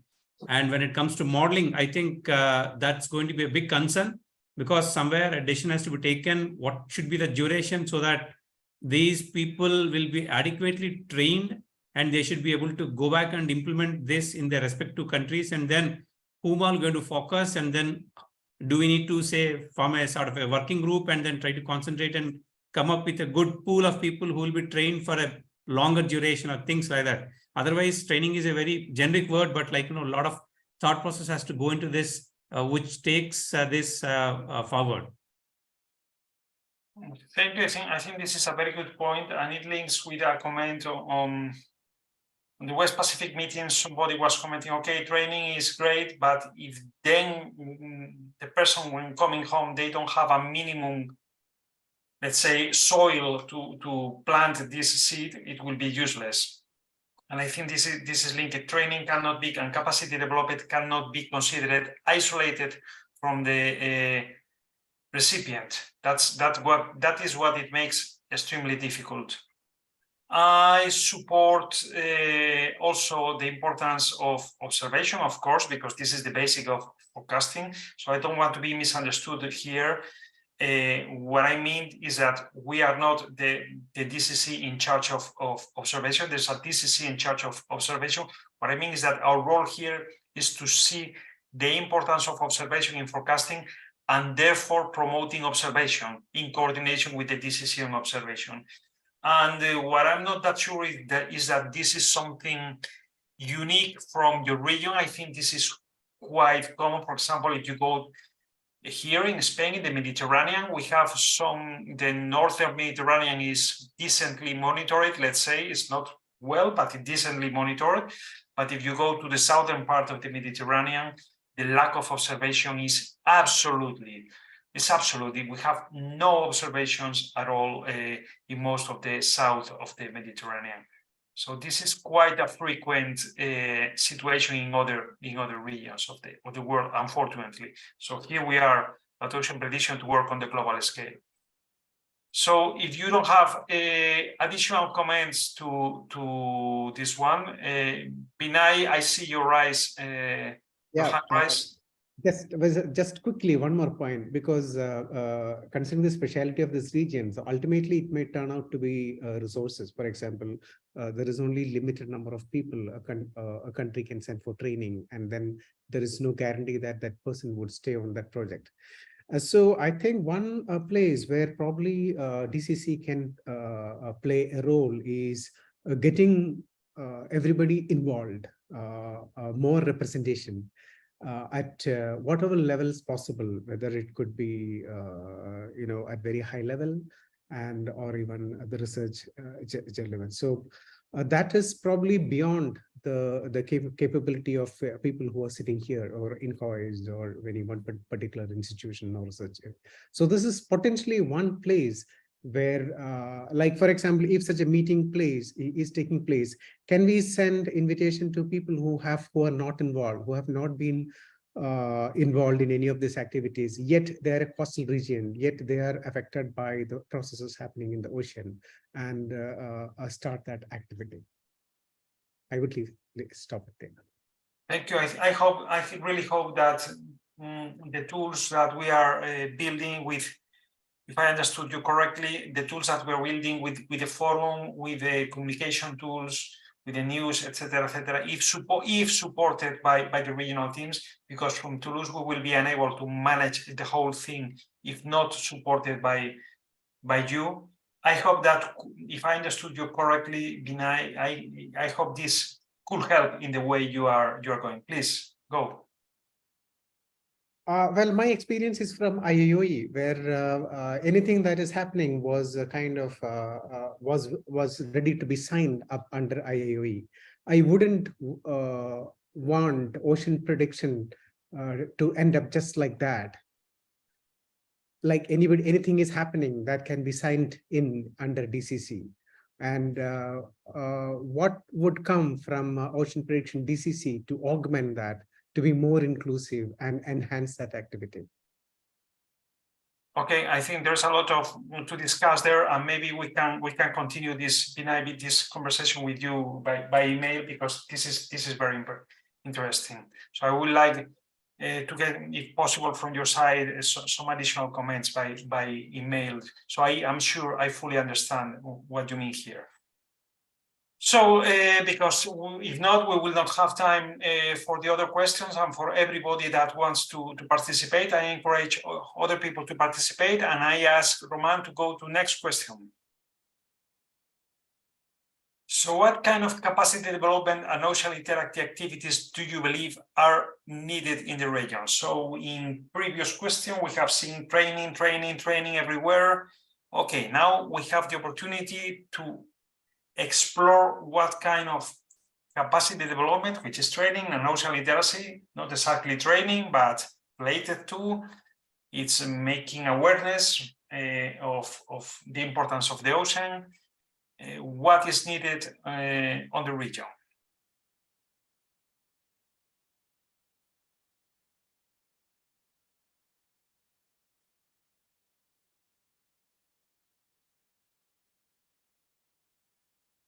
Okay, we start hardcore with data simulation techniques. That is, I'm very specialized. I'm very important thing.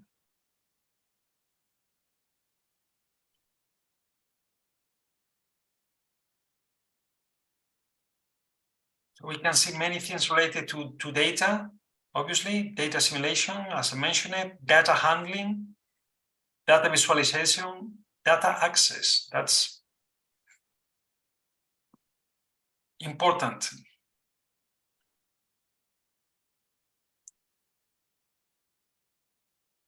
That's related with ocean literacy, explaining to the mass how ocean forecast can help. This is very important. And here, wow, imagine the difficulties without the regional team. If you have all these problems accessing to the people because of the languages, imagine myself from Madrid trying to reach 9 different languages in India. That is hilarious. So this is again one point where the regional teams are important. We could work together solutions for every place, but then we can go into tailoring the solution. I want to give you a good example of this. Recently, we got a request of permission to translate the TUBS guide to Chinese. That means that it will have a much larger impact in China than its English actual version. So, in-person online ocean literacy workshop, make services using model forecast, so taking more care of the tailoring for the users, awareness, numerical weather prediction model, data access and visualization. Okay, maybe access is not surprising me, visualization a little bit more, because they should be at this stage able to be visualized. Remote sensing models, forecasting systems.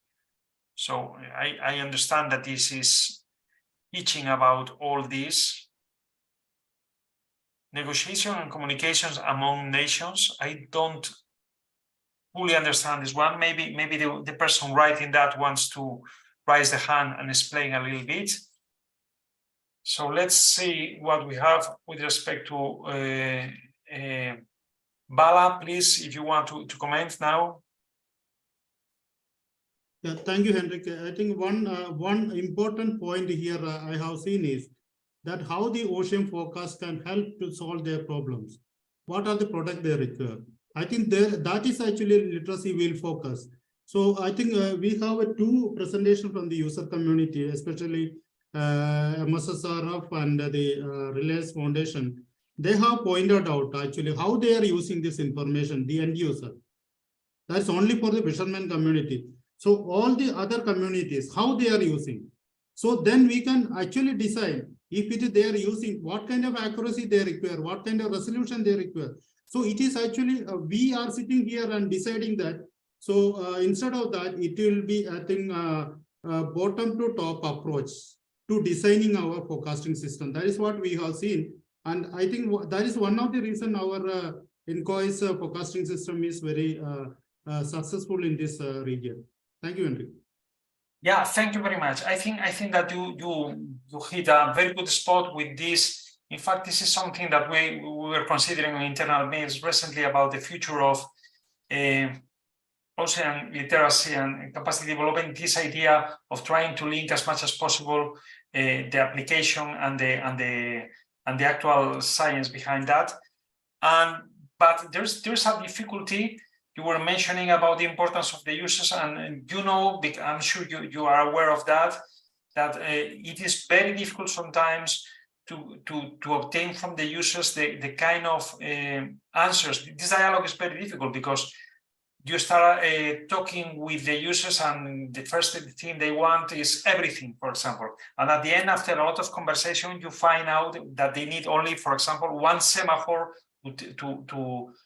to say yes or no, I have to go to the sea, I have to stay at home.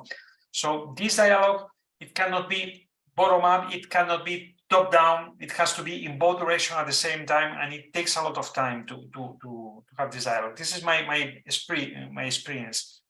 Professor Ashok?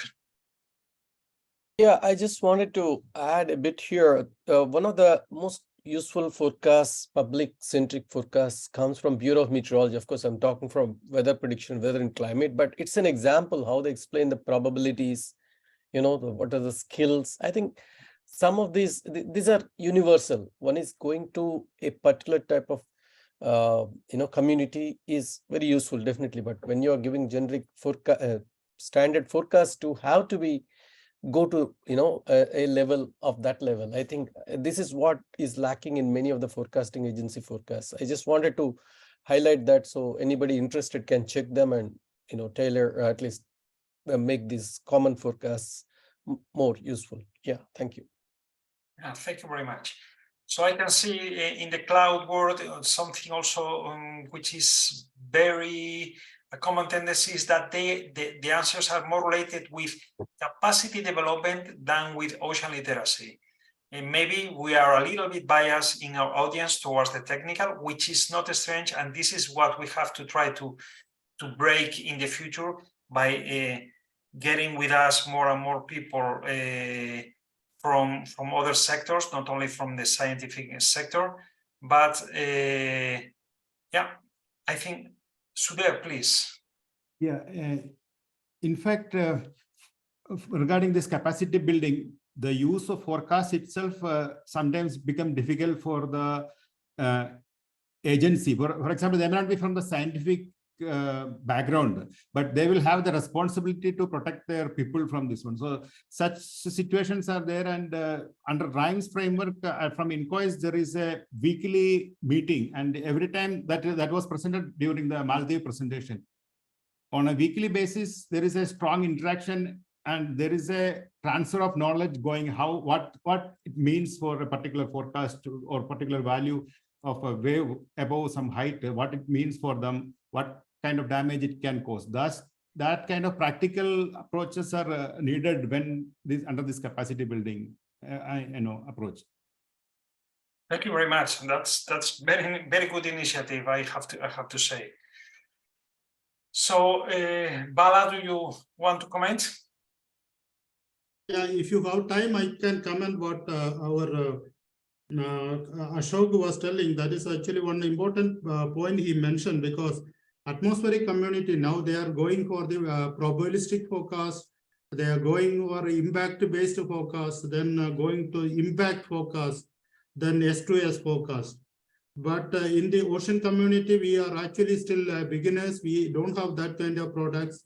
But the community as a whole, the user community, end user community, they are looking for that kind of forecast. Not how the weather will do, but what the weather forecast is at, what the waves will do, what the tsunamis will do for my life, for my properties. So I think for our communities, a long way to go, that one, for either the probabilistic forecast or impact-based forecast or impact forecast. But the one thing what Sudhir was telling, what we can start is actually kind of a early warning based upon our criteria-based early warning from our models. We're already doing many products like the waves, storm surges, and all the things. So I think this is what we have to think about. For example, recently we started the marine heat wave. So it is a kind of a criteria-based approach for them to take a decision, yes or no. It's very important. Thank you. Thank you. This is a clear and very good point. Thank you. So let's go to our last question, Romane, to finish our interaction, which is very important, considering previously replies. And I imagine that it's like two questions in one. Do you think observations from the region, if available, are sufficient to constrain ocean models and produce accurate forecasts? I can imagine the answer to this one, but let's see. If not, what kind of observations are we missing?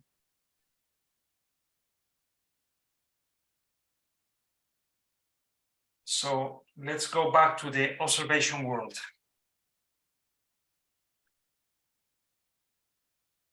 So I suggest here you type yes, comma, or no, comma, and you reply both of them on the same sentence.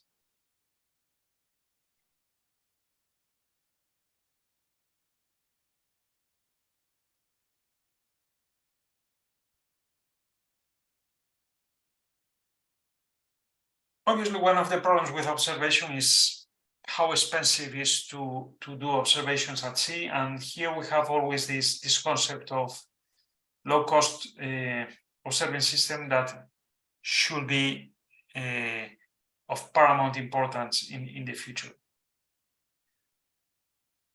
Regional and outside observations are complementary. Sorry, I don't understand the comment here. Maybe the person doing it can clarify on the chat a little bit.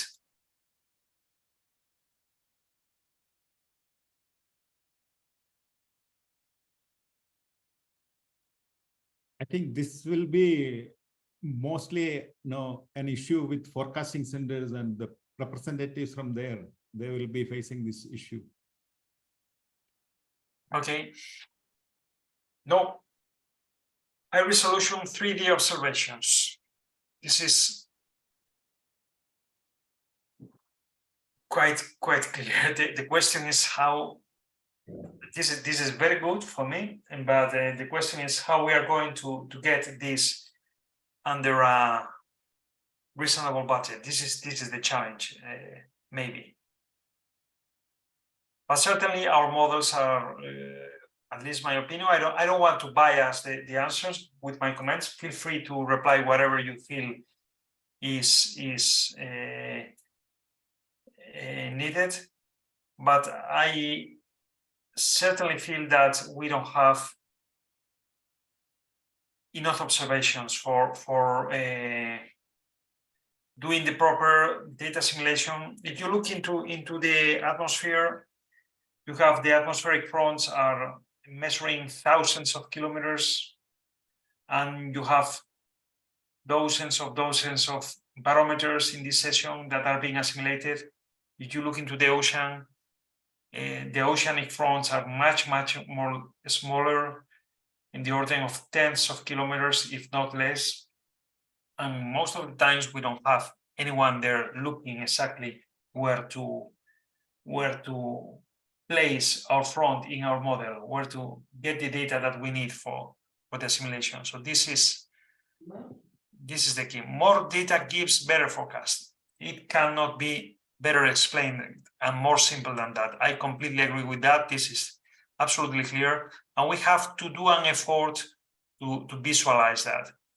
Observations evenly spaced in time and space. Obviously, it's very much linked to that. And here we have one particular issue. Maybe I can understand that we have sometimes the instruments, but they are not properly maintained. Maybe because whatever, it's very expensive to maintain the instrument. The fouling is a huge problem. It's very expensive to fight against fouling because it needs many visits, and other issues like calibration are important. And sure, we will have comments from INCOIS in these problems related to maintenance. Maybe Bala, you want to jump into this or any other thing? Yeah, Enrique, here two issues that we always discuss in the GOOS forums. One issue is actually real-time transmission of the data, because we have some observation, but most of the observations are going like a kind of a process-specific observation. How to make it actually more real-time observation system, which can be used by the forecasters for the assimilation. For example, now INCOIS is trying to get all the XBT data real-time transmitted so that it can go to the OGCMs. This is one issue. Second issue is actually, unlike the atmospheric community, the satellites, the ocean satellites, its repeativity and missions are very not reliable for the forecasting. You know that one mission of one ocean satellite will be there, after some days it will die, there is no replacement. So when we started giving the services of forecast using this data, definitely after some time it is going to degrade. So these are the two issues what I have seen for the challenge for the ocean forecast community, for ocean forecast community from the observation side. Thank you. Okay, thank you very much. That was very clear. And I have one question. Do you have is interoperability, I mean, is there in Indian Ocean the equivalent of our, let's say, EMODnet in Europe? Is there a problem to access data from other countries, from other institutions? How is this working on your region, Bala? Yeah, I think we don't have, we mainly depend upon our ISRO, our space agency, ISRO, but definitely whatever exists in the Europe, I don't think that we have the same kind of a mechanism to collect all the data on a real-time basis for focus services. But definitely in INCOIS, we have the data reception from all the satellite, but not for all the other communities. Okay. So this is an area where we can also try to be influential and try to say that we have to deliver as one and to interchange data for the good of the whole region. For the in situ, we are depending on GTS for operational purposes. You mean for transmission? For GTS observations, we are receiving through GTS. GTS, not GPS. GTS, Global Telecommunication System. Okay. Okay, so the Met Offices. Okay. And is it working to your satisfaction? Yeah. Maybe it's not the right framework to discuss this here. So I can see more, again, regular maintenance of sensor because of lack of access. That is partially solved by GTS, but GTS is difficult to put data into GTS is very difficult on my experience. So maybe you are having the same problems there. That's my very particular experience. Sorry if I was unlucky and this is not correct, but my experience is that it's difficult to contribute to GTS. Sorry? There are like, in India, IMD is basically handling that uplinking of that one. So there are nodes through which we can upload the data. So that process is done. Once it is on a regular basis, it is done from NCMWF and IMD for that purpose. Okay. Atmospheric counterparts of ocean, yeah. And then we have a list, wishing list of sea level, buoys, wind, SST, pressure, things like that we need to increase.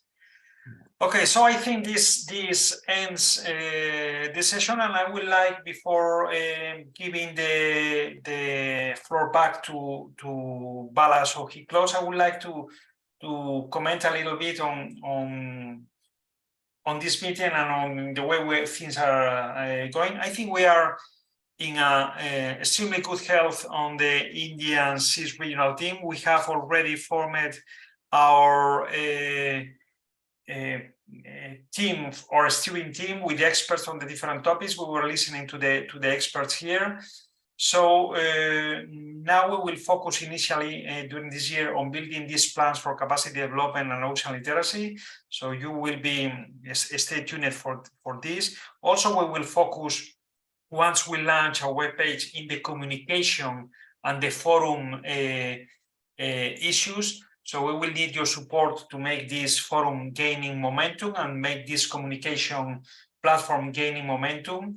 We will work in that in close collaboration with 4C, with BITO, with the different ocean decade actions.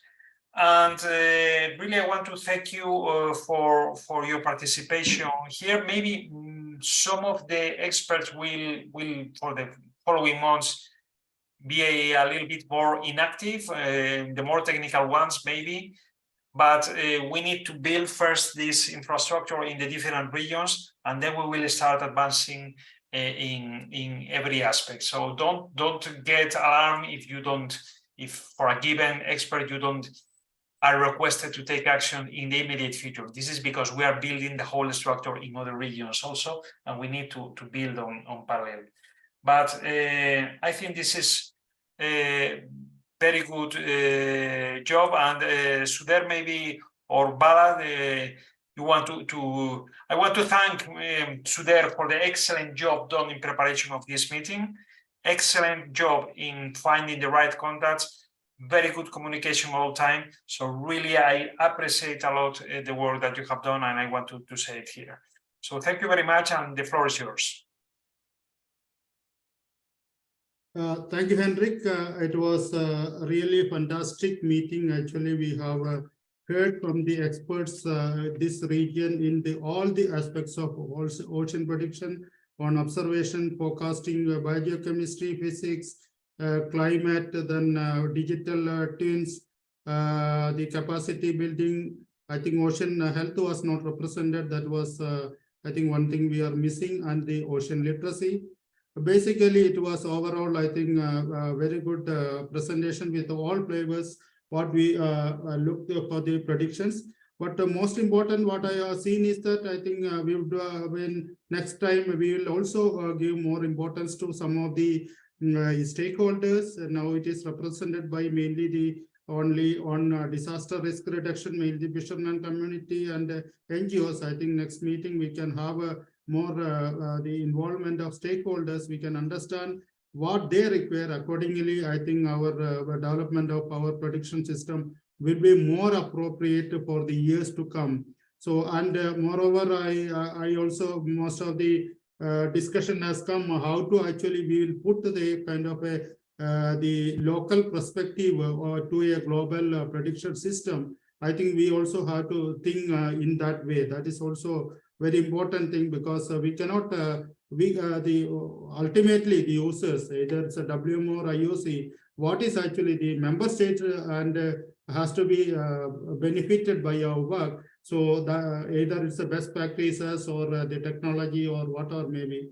So I think we should think in that way. And with that, I think I thank all the speakers. They have done excellently well.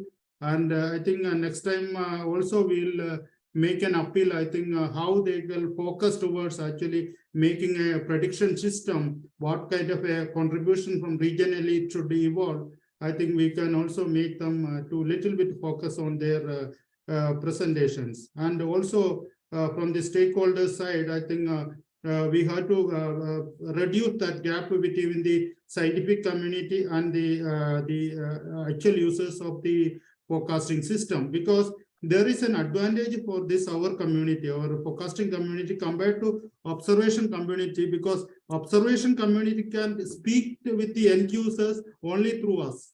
That is a problem when I am sitting with the goose community. I think that's a question I asked there to you. But for us, we are actually directly linked to the user community, either kind of a member states or to the organizations in the member state. I think we should actually make use of that while making this the forecasting systems. So otherwise, everything is good. And thank you, Sudhir, for the excellent the preparatory work, excellent way he has made. And also thank for the organizers for giving me a chance to chair this session. Thank you to all, including the director INCOIS, for this his presence and support here. And all the audience, I think they have put a lot of questions, but I really sorry for that, because we don't have much time for interaction with the users and the more open discussions in that. I think next meeting we can actually like have more time for that purpose. Or we can also put a kind of a some session on best practices for the ocean forecasting, where even from the other regions where it is actually almost matured. Thank you, organizers, Enrique. Okay, so thank you. Bala. Yeah, I would like to place thanks for Bala for chairing this session after a long trip to Canada. And I also would like to thank the team INCOIS, including Nagaraj, Nimit, and Uday Bhaskar, and all other speakers who delivered excellent talks and made this event successful. Thank you all. Thank you, one and all. So before we finish, I encourage you to switch on your camera so we can make a family picture and keep it as a good memory of this very successful initial meeting. So Roman, please, if you can proceed to capture.